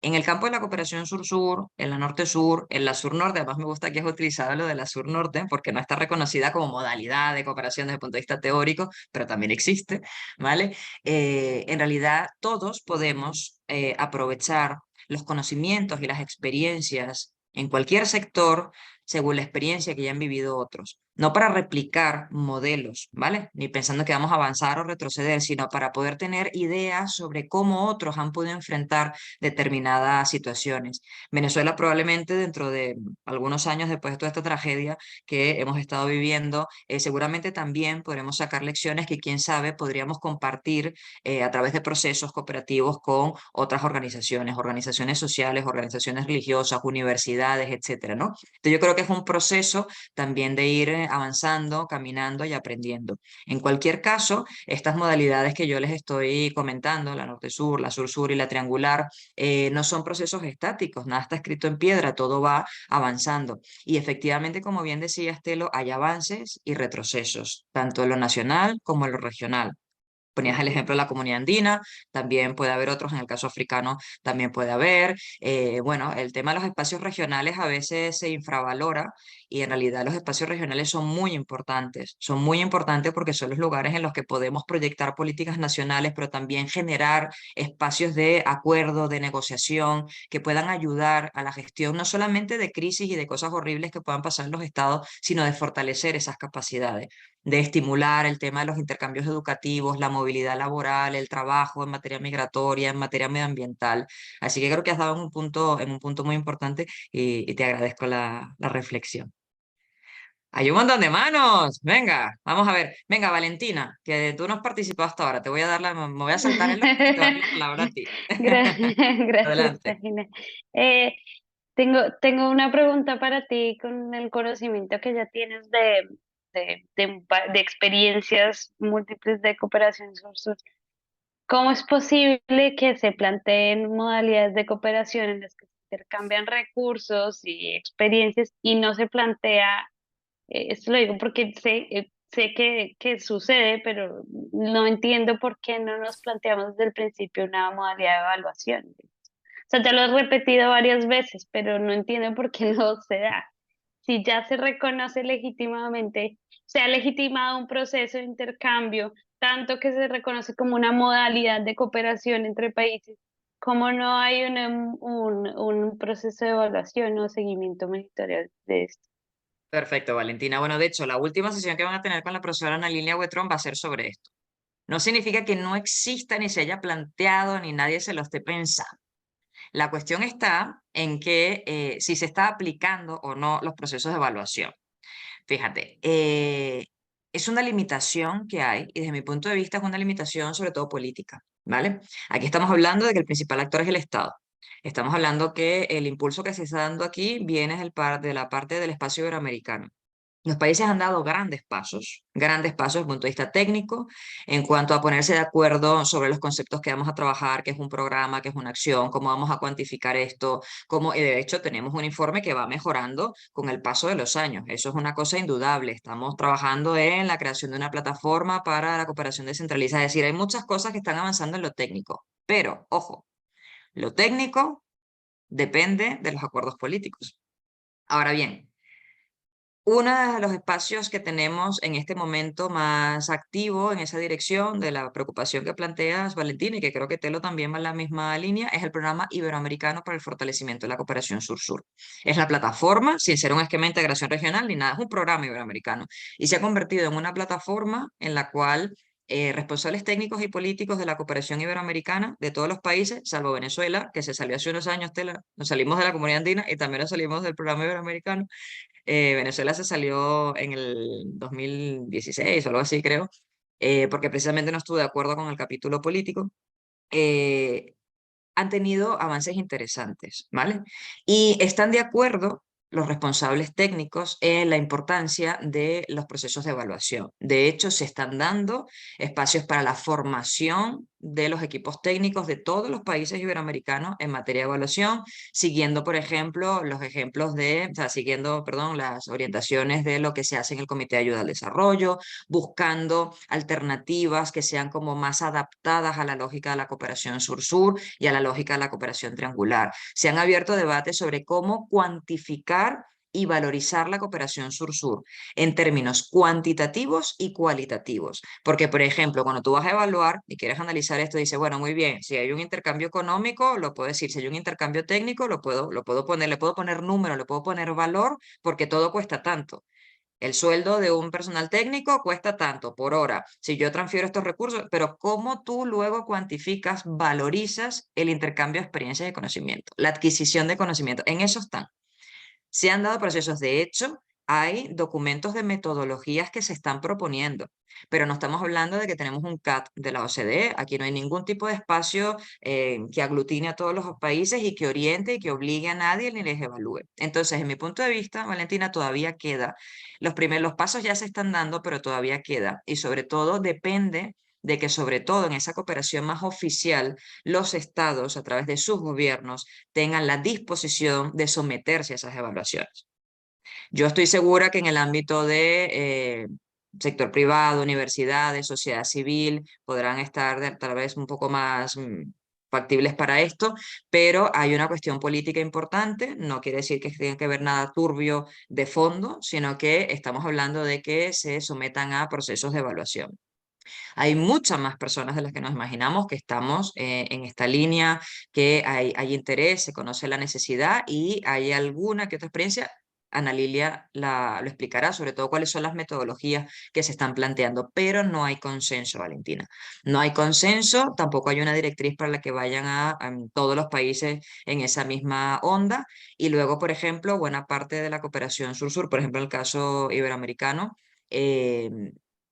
tenemos que ver quiénes son los países que participan, cuáles han sido los programas. Entonces, bueno, yo creo que hay cierto temor en buena medida también a cómo van a quedar luego los países en esos rankings, ¿no? De los procesos de evaluación. Entonces, mi punto de vista es una cuestión política.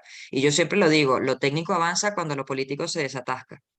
Entonces, ya hay trabajo técnico avanzado, hay documentos, de hecho les puedo facilitar, es más, les voy a poner aquí el enlace en el chat para que tengan la página que más la tengo por aquí, la página del programa iberoamericano. Abran el chat un momentito. ¿Dónde está el chat? No tengo el chat, aquí está el chat. Aquí. Aquí tienen la página del programa iberoamericano para el fortalecimiento de la cooperación sur-sur, que es ese que se llama cooperacionsursur.org, que es el espacio donde se reúnen buena parte de la información que estamos trabajando en la Sur-Sur. Hay informes de reportes anuales desde el 2008 hasta la actualidad. El último es el del 2024, pero tiene datos de 2 años anteriores. Tiene una biblioteca con todos los documentos que se están trabajando en base a consensos. Hay temas sobre metodologías, sobre marco lógico, transversalización del enfoque de género en el marco lógico, transversalización de los objetivos de desarrollo sostenible, evaluación, es decir, ahí lo técnico se está trabajando. Ahora, la cuestión está en si efectivamente estamos dispuestos a evaluar todo lo que se hace. Si lo ves en las plataformas regionales, toda la cooperación sur-sur que se hace en las plataformas regionales, que todas tienen cooperación sur-sur, te lo mencionaba la comunidad andina. La comunidad andina tiene cooperación sur-sur, la tiene la Alianza del Pacífico, la tiene Mercosur, la tiene la CELAC, el ALBA, la UNASUR, el SICA, todos tienen cooperación sur-sur regional. El Mercosur tiene muchísimo, porque además con el BANDES, el Banco de Desarrollo de Brasil, tienen cooperación intra-Mercosur y de Mercosur con otras regiones y con otros países. Entonces, la cuestión está en si realmente vamos a pasar por proceso de evaluación y eso llegará. Pero yo creo que se va a tomar su tiempo y en este momento no estoy segura que sea una prioridad, por ejemplo, en el caso latinoamericano. Me refiero a una prioridad desde el punto de vista político, ¿vale? Con todas las cosas que están pasando en la región. De hecho, hemos visto la cooperación sur-sur disminuir en cuanto a su visibilidad, en cuanto a su financiación. Eso no significa que vaya a desaparecer. O sea, a pesar de las crisis políticas y los vaivenes políticos que hay entre los países y las crisis, la cooperación que hoy llamamos sur-sur existe desde la década de los 50, ha sobrevivido a la crisis de la deuda, ha pasado por gobiernos de derecha y de izquierda, es decir, eso no importa, la cooperación no va a desaparecer. Lo que sí va a ocurrir es que puede tener mayor visibilidad y mayor atención o menor visibilidad y menor atención. Entonces, Valentina, tu preocupación es completamente legítima, es completamente lógica, pero que sepas que hay gente que está trabajando en ello.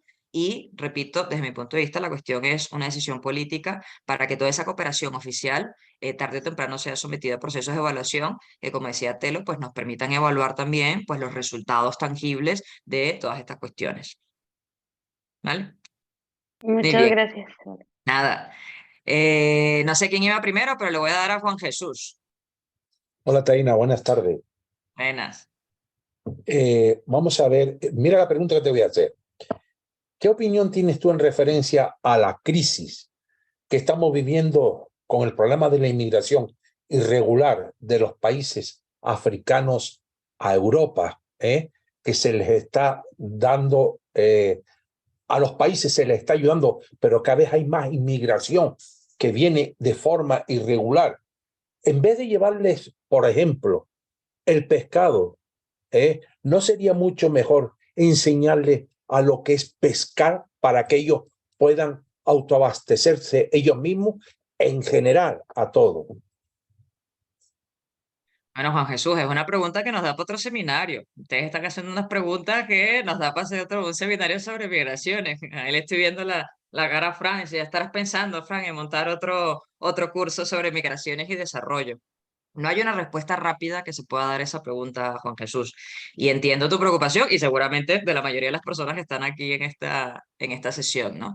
Hay que tomar en cuenta varias cosas desde mi punto de vista. La primera de ellas es que la cooperación internacional no va a sustituir las políticas nacionales ni va a resolver las asimetrías del sistema internacional. Eso es una cosa que de plano tenemos que tener claro y creo que, bueno, más o menos todos somos conscientes en ese sentido. Y con el tema de la migración existen múltiples factores por los cuales las personas se mueven en condiciones regulares o irregulares, ¿vale?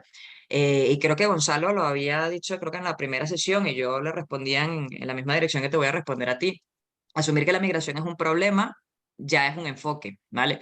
Entonces, cuando los países receptores, tú hablas del caso africano, pero por ejemplo los venezolanos también estamos viviendo esa misma situación en otros lugares y la gente se mueve a lo largo de la historia en condiciones regulares o irregulares, que no es otra cosa que una condición administrativa. En realidad, la diferencia entre lo regular y lo irregular viene determinado por los papeles que tienes. Si tú tienes los papeles, no estás en irregularidad. Ahora, las causas, desde mi punto de vista, hay que centrarse en las causas que motivan a que personas se muevan de sus territorios en esas condiciones en las que estamos viendo que las personas se mueven. En un contexto de normalidad, nadie arriesga su vida, ni se lanza al mar en una patera, ni atraviesa la selva del Darién descalzo y con lo poco que tiene encima. Eso no es así. Todo eso es el resultado de largos y profundos procesos de desestabilización, no solamente interno, sino internacional. Los conflictos tienen mucho que ver, el tema del desarrollo tiene mucho que ver. Hay un binomio importante entre la relación binomio desarrollo-migraciones que tiene un conjunto de factores. Cuando las personas se mueven en estas condiciones, uno puede pensar, la cooperación internacional puede hacer algo más, la cooperación internacional tiene o debe que hacer algo, sí, pero es que la cooperación no va a sustituir ni a resolver esas condiciones asimétricas, ni la distribución del poder, ni resuelve enteramente los conflictos. Entonces, aquí estamos hablando de una situación mucho más compleja en las cuales tendríamos que arreglar muchísimas políticas de orden internacional, atender situaciones internas como muchas veces las vulneraciones de derechos que hacen los estados con relación a sus poblaciones, temas ambientales, cuestiones laborales, cuestiones étnicas, entre muchas otras cuestiones, ¿no? Entonces, lamentablemente, desde mi punto de vista, cada vez más se criminaliza la migración, cada vez más se criminaliza a las personas que se mueven de un lugar a otro y a veces con un profundo desconocimiento de cuáles son las causas reales que hacen que las personas se muevan en estas condiciones. Porque yo siempre digo lo mismo, le digo en clase y esto se está grabando y no me importa, pero yo siempre digo lo mismo. El problema es cuando los que vienen son pobres, porque cuando la gente se mueve con muchos recursos económicos y vienen aquí a comprar edificios enteros o vienen a hacer cosas así, decían con dinero producto del narcotráfico, no hay problema.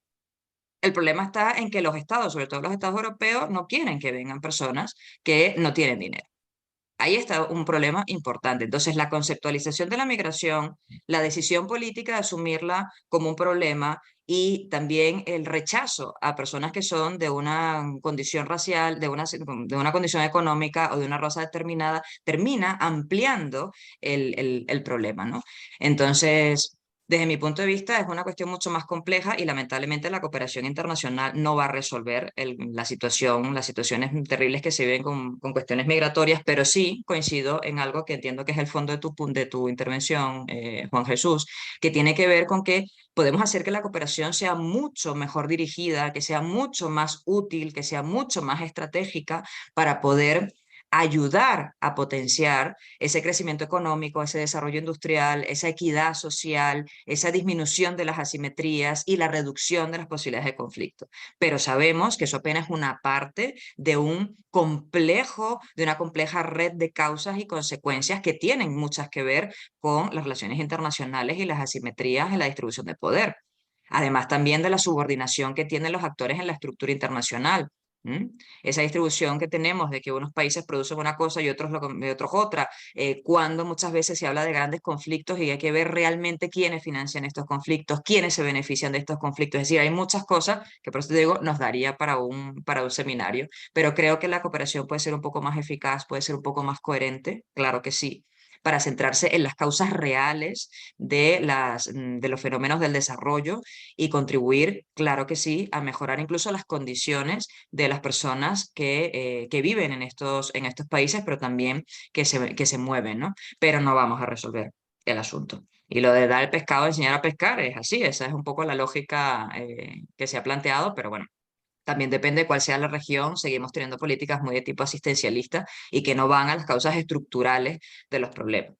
Así que esa sería mi respuesta por dar algo acotadito y no irme mucho.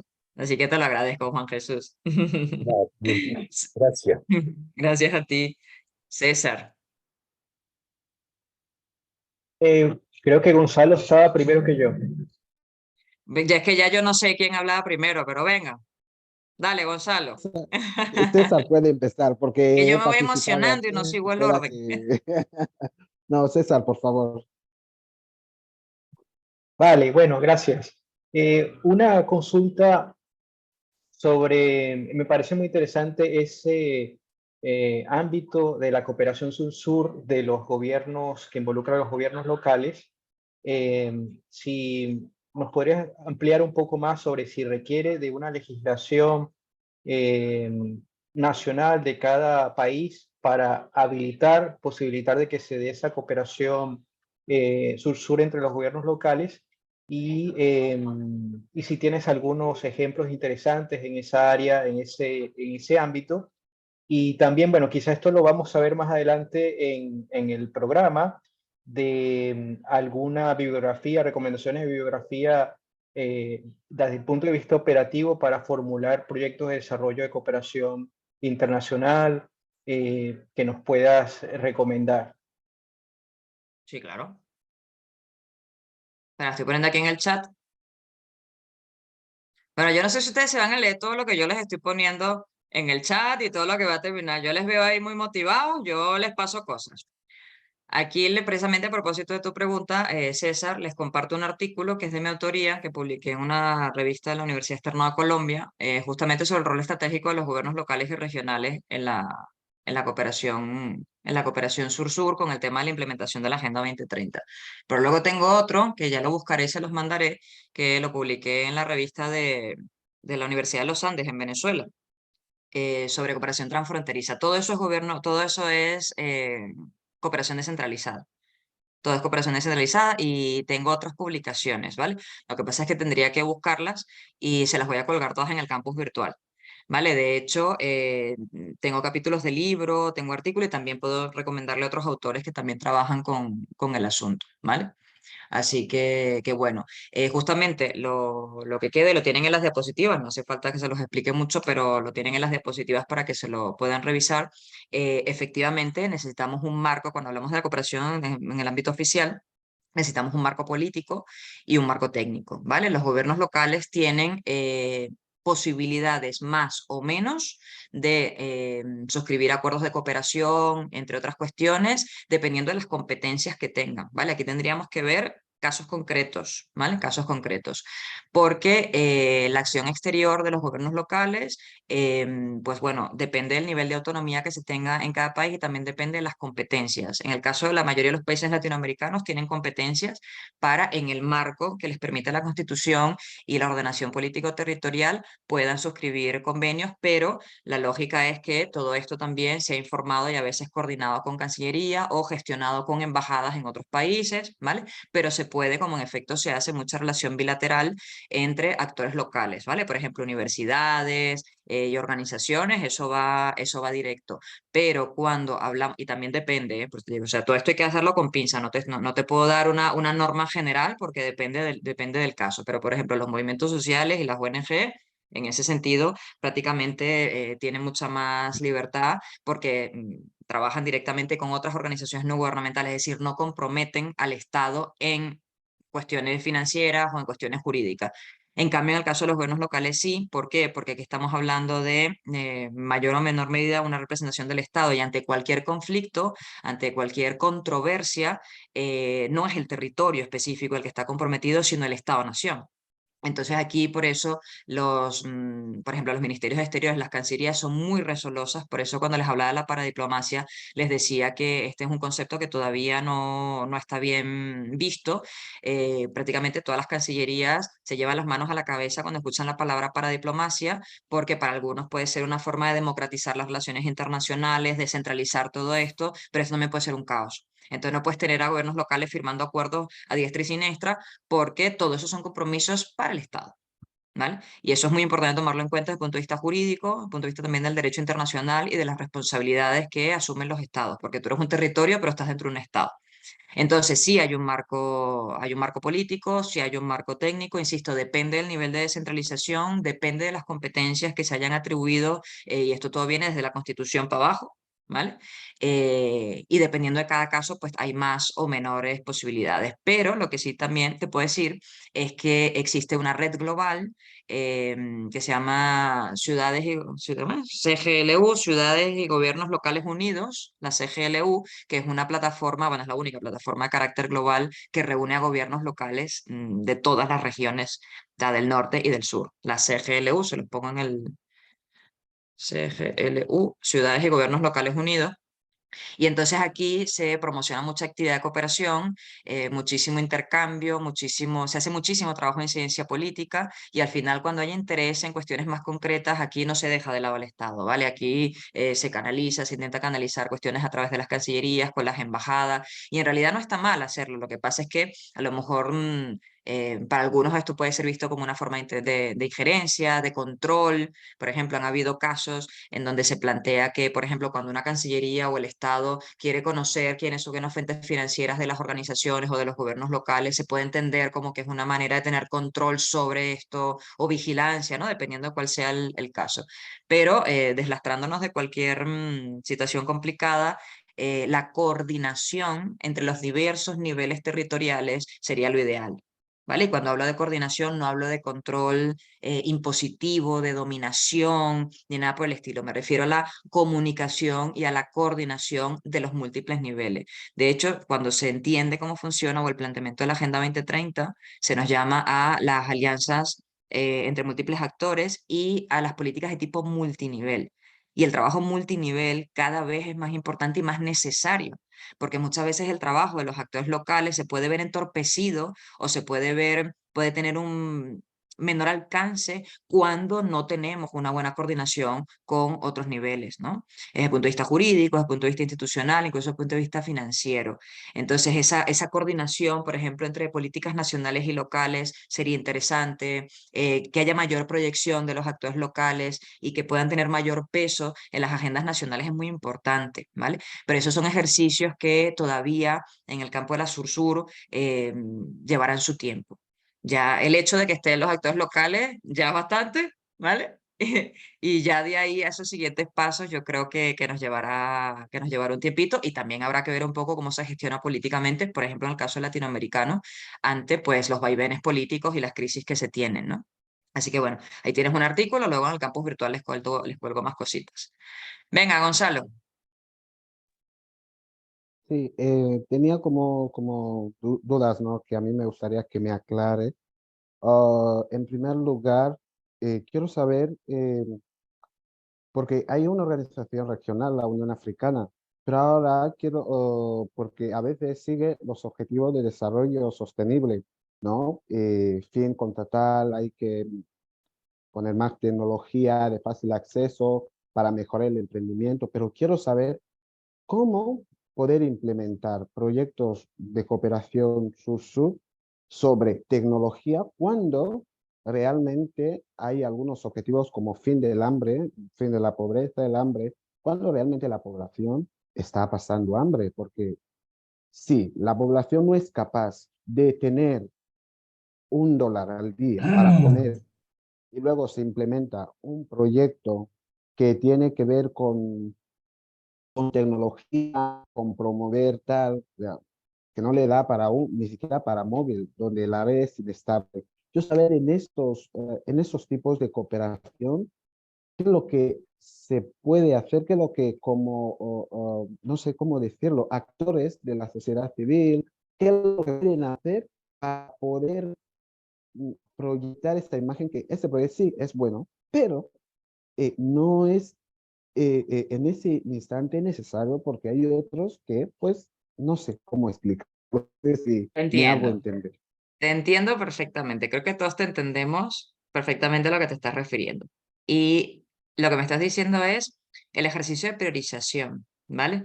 Y aquí, por ejemplo, desde la academia distinguimos los distintos enfoques. Están las necesidades básicas, ¿vale? Y hay otros enfoques como los enfoques de capacidades, ¿no?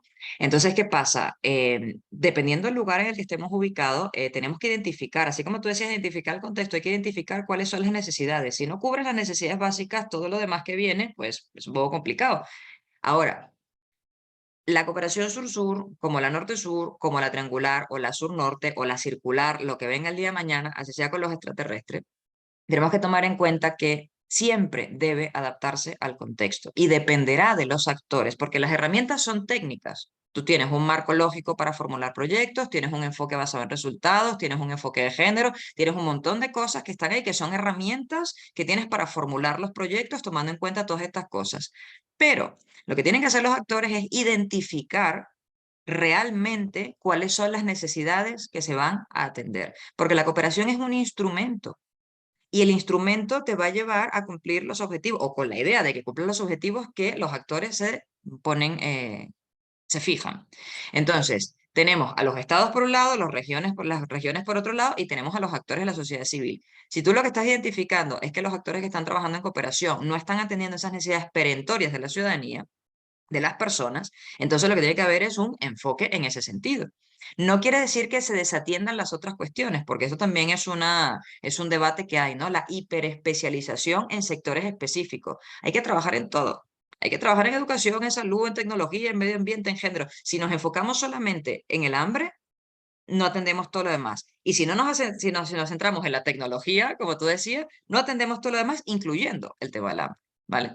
Entonces, la cuestión está en que, y un poco en sintonía con lo que le decía a César, probablemente esto es mucho más fácil decirlo que hacerlo, pero lo voy a decir. Hay que coordinarse entre los actores. Tenemos que trabajar identificando realmente lo que se necesita, identificando las capacidades de cada uno de los actores. Los estados hacen unas cosas en el ámbito nacional, en el ámbito local, las ONGs no todas tienen que trabajar en lo mismo, nos trabajan con migraciones, o trabajan con alimentación, o trabajan con derechos. Tiene que haber un ejercicio de armonización de alguna manera. Y de ahí, ¿dónde está una cuestión importante, Gonzalo? En conocerse. A veces acudimos a la cooperación internacional sin ni siquiera conocer a los actores de tu propio territorio. Hay muchas organizaciones que están trabajando en lo mismo, pero no se conocen o no intercambian información o se pelean por la financiación internacional. Lo vemos en materias como la migración, lo vemos en materia como el género, lo vemos en materias como temas de pueblos originarios. Entonces, se acude a la cooperación internacional sin agotar previamente el conocimiento y la coordinación entre actores locales. No estoy diciendo que tiene que hacerse por fase, pero la armonización de actores en el ámbito local es importante. La cooperación, antes que la cooperación internacional, está la cooperación nacional y la cooperación local, interna. Somos organizaciones que trabajamos en medio ambiente, migraciones, hambre, pobreza, lo que sea. Pues ¿quiénes son? Articulémonos. Incluso se pueden organizar para conseguir mayor financiamiento, alcanzar mayor, abarcar más territorio, trabajar más espacio. Lo mismo ocurre con la cooperación internacional. La cooperación internacional, sobre todo la que ve África, que tiene algunos matices con relación a la latinoamericana, sigue siendo muy asistencialista, sigue siendo muy vertical en ese sentido. Para poder trabajar en una cooperación sur-sur, que es una herramienta igual que cualquier otra, lo que hay es que priorizar, definir objetivos y organizarse también entre los actores para ver qué tipo de proyectos se van a hacer. Eso es complicado, pero hay que hacerlo en algún momento. Porque lo que dices es completamente cierto. Hay necesidades perentorias de la ciudadanía, de los pueblos, que lo mismo ocurre en otros contextos como el migratorio, con todos los dramas humanos que se están viviendo, con todas las vulneraciones de derechos y el desamparo que hay con estos colectivos en muchas ocasiones. Y hay un montón de gente trabajando por esto. Y sigue habiendo un montón de gente a la que se le siguen vulnerando sus derechos, que siguen estando detenidos, que siguen estando en las situaciones en las que se encuentran. Entonces, coordinación, identificación y armonización. Sé que es muy fácil decirlo y es muy difícil hacerlo, pero desde mi punto de vista, por ahí va un poco el asunto. Fiorella. Hola, ¿qué tal? Buenas tardes.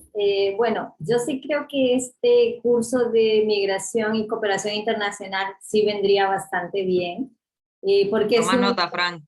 es un tema de flujos bastante grande. Por ejemplo, yo he empezado a trabajar en este tema de la cooperación y la migración ya hace un par de años y he identificado, por ejemplo, en países como Perú.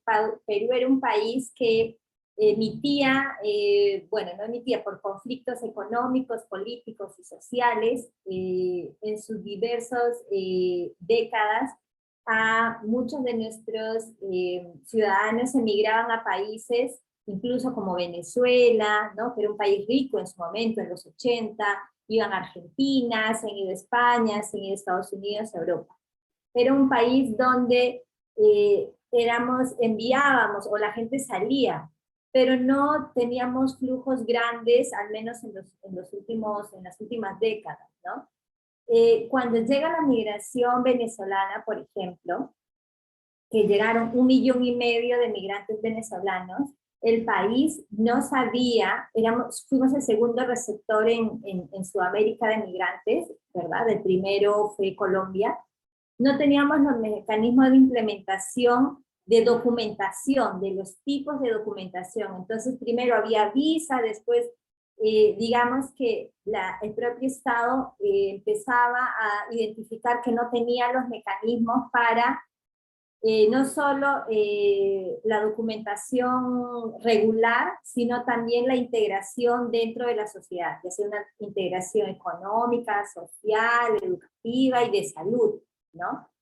Es más, los chicos querían inscribirse a la universidad y no había la opción de pasaporte o carnet de extranjería, ¿no? Solo había la de documentación nacional, ¿no? Nombre, apellido y tu documento nacional de país, donde tenía un cierto número máximo de dígitos, pero no había la opción para extranjeros. Entonces, es un mecanismo que el país ha venido aprendiendo y con la ayuda de la cooperación internacional, ¿no? GIZ, que ha sido el gobierno alemán, ACNUR, OIM, el BID, por supuesto, han empezado a traernos su experiencia en torno a la migración de otros países, y es así que Perú ha empezado con diferentes instituciones públicas, privadas y ONGs a implementar primero los procesos de regularización, segundo los procesos de integración, ¿no? Pero sí ha sido un proceso de aprendizaje largo, institucional, privado, de cómo ser un país que enviaba migrantes a un país que recibía en total cantidad y que no sabía cómo manejar estos procesos y que no tenía conocimiento institucional de ellos, ¿no? Sí, sí, sí, sí. Y la cooperación ha ayudado muchísimo. Ahora se trabaja con migración, con temas en el país de cooperación internacional, y bueno, si hacen un curso pequeño y tal, sería increíble poder conocer las experiencias de otros países, por ejemplo, porque no conozco las experiencias de cómo África o cómo Europa tiene estos mecanismos de regularización documentaria y de integración social, económica, educativa y de salud. Gracias. Sí, sí. Estas cosas pues se van aprendiendo también en el camino y es por eso es muy importante la sistematización de experiencias, ¿vale? En la página que les pasé del programa iberoamericano y de por sí en la diapositiva que tienen aquí de la parte 2, en la parte después de los marcos de las diapositivas que siguen, verán que yo les hago recomendaciones de algunos documentos que les pongo incluso el enlace, pero acudan a la biblioteca del programa iberoamericano porque verán que hay documentos de sistematización de experiencias en donde se tratan distintos temas. Ya que les interesan tanto los temas migratorios, pueden también investigar un poco porque se hacen cosas, ¿vale? Se hacen cosas y yo creo que es interesante. De hecho, según la pregunta que hacía César hace un ratito, en el PowerPoint tienen un documento que es un diagnóstico de los marcos normativos e institucionales. Esta es una versión viejita, hay una versión actualizada, esto se va desactualizando cada tanto tiempo, pero lo tienen ahí en la diapositiva. Para finalizar, porque ya agotamos el tiempo, pero no se preocupen que estamos bien, no se crean que hemos dejado grandes cosas por ver, ni mucho menos. En el PowerPoint tienen lo que llamamos los marcos de gestión de la cooperación sur-sur. Esto es más que todo para que ustedes tengan una referencia, porque si no trabajan en instituciones así como tal públicas, o solamente algunos de ustedes, no es una cosa que vayan a hacer todo el tiempo, es simplemente para que sepan que vamos a tener un marco político, que es ese marco sur-sur, el eje sur-sur de las relaciones internacionales, que es el que nos marca la línea de pues trabajar entre los países del sur, ¿no? Esto lo encontramos en las constituciones, en los planes nacionales de desarrollo, entre muchas otras cuestiones. Y todos los países tienen un marco normativo, ¿vale? Todos los países tienen un marco normativo. Tienen desde el preámbulo de la Constitución o el capítulo de Relaciones Internacionales, luego casi todos los países, en el caso latinoamericano, tienen leyes específicas de cooperación. Muchos países tienen agencias de cooperación, la tiene México, la tiene Colombia, la tiene Uruguay, Brasil, Chile, por ejemplo. Perú también tiene agencia de cooperación. Otros manejan la cooperación desde Ministerio de Relaciones Exteriores con Economía y Planificación. Es decir, tenemos un marco institucional y normativo. Está muy pensado para el marco estatal, ¿vale? Y prácticamente no está pensado para lo territorial, para lo local. Sin embargo, con fuentes subsidiarias del traslado de competencias o las competencias que tienen las provincias y las regiones, a partir de ahí se hacen cosas, ¿vale? Entonces, eso es importante. Tenemos un marco político, un marco normativo y también pues toda una parte de un complejo marco general de relaciones internacionales que se establece a través de las comisiones mixtas. Piensen ustedes que para hacer cooperación, en términos generales entre los estados, necesitamos tener relación, ¿vale? Tenemos unos grandes acuerdos, que significa que tenemos unas relaciones binacionales, y a partir de ahí eso sirve de paraguas para muchas otras cosas, y es lo que le facilita a los otros actores no estatales también su actuación. Por eso se permite que organizaciones estén en otros territorios o atiendan temas con otros territorios o cooperen con personas de otros territorios, porque ya existe una estructura entre países. Si no, ni siquiera te dejaran ir, no te dejaran ni llegar al territorio, ¿vale? Entonces, bueno, eso lo tienen explicado en esas 4 diapositivas que quedan, 4 o 5 diapositivas, ¿no? También hay un documento que yo les recomiendo, que es el de diagnóstico de metodologías. Valentina, que me preguntaste hace un ratito, y algunas personas más que han estado diciendo, cuando revisen ese PowerPoint verán que tienen el enlace para el que le apetezca, ¿vale? Esto no es que sea materia así como tal, sino al que le apetezca. Diagnósticos de metodologías de gestión, para que también se vayan haciendo una idea de cómo se están haciendo estas cosas, y revisen la página del Programa Iberoamericano, la página de cooperación sursur.org. La biblioteca está muy bien. Hay trabajos muy interesantes. De hecho, conozco a casi todas las personas que han publicado ahí. La verdad es que la información que hay es muy útil y es lo que hay. Lelo, yo te apoyo cuando dices, bueno, ¿y dónde está aquí la chicha del asunto? Pues bueno, hay chicha, pero podría haber más. Pero no terminamos de saber todavía porque todavía queda mucho estudio por hacer, pero esto es una cosa que va evolucionando. Entonces, bueno, pues nada, yo llego hasta aquí.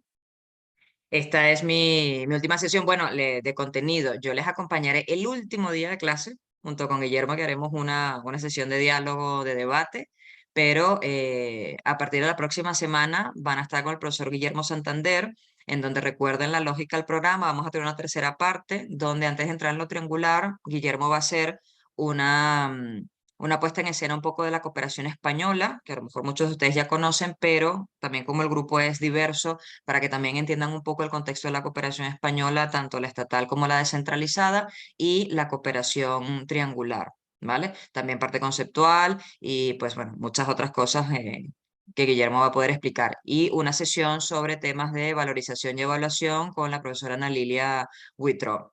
Así que bueno, estoy viendo ya mensajitos en el chat. Ha sido un placer compartir con ustedes. Me han parecido un grupo estupendo, con muchas inquietudes, con muchas reflexiones críticas. Así que vamos, aquí me hablan de Asociación Araguaney. Vale. Entonces, bueno, pues nada, lo dejo hasta aquí. Tienen mi correo electrónico en las diapositivas y eso, nos vamos a ver el último día de clase, el día 22. ¿De acuerdo? Así que bueno, te cedo la palabra, Francisco, y Sí, muchas nada. gracias por la invitación a participar en el curso.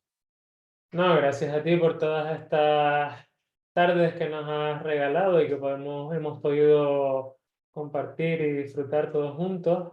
Únicamente recordarles a los alumnos y alumnas que la próxima semana como tú ya comentabas, estaremos con el profesor que va a impartir los siguientes módulos y además la semana que viene va a tener, coincide que el miércoles no va a haber clase porque es 1 de mayo, saben que tenemos clases los lunes y los miércoles y no vamos a tener clases aunque tienen el programa, pero bueno, por recordarles, ni el próximo miércoles que es 1 de mayo, ni el día 15 de mayo, que es San Isidro en Madrid, y como nuestras colaboraciones con la Universidad Complutense, pues claro, también tienen festivo los profesores de la Complutense.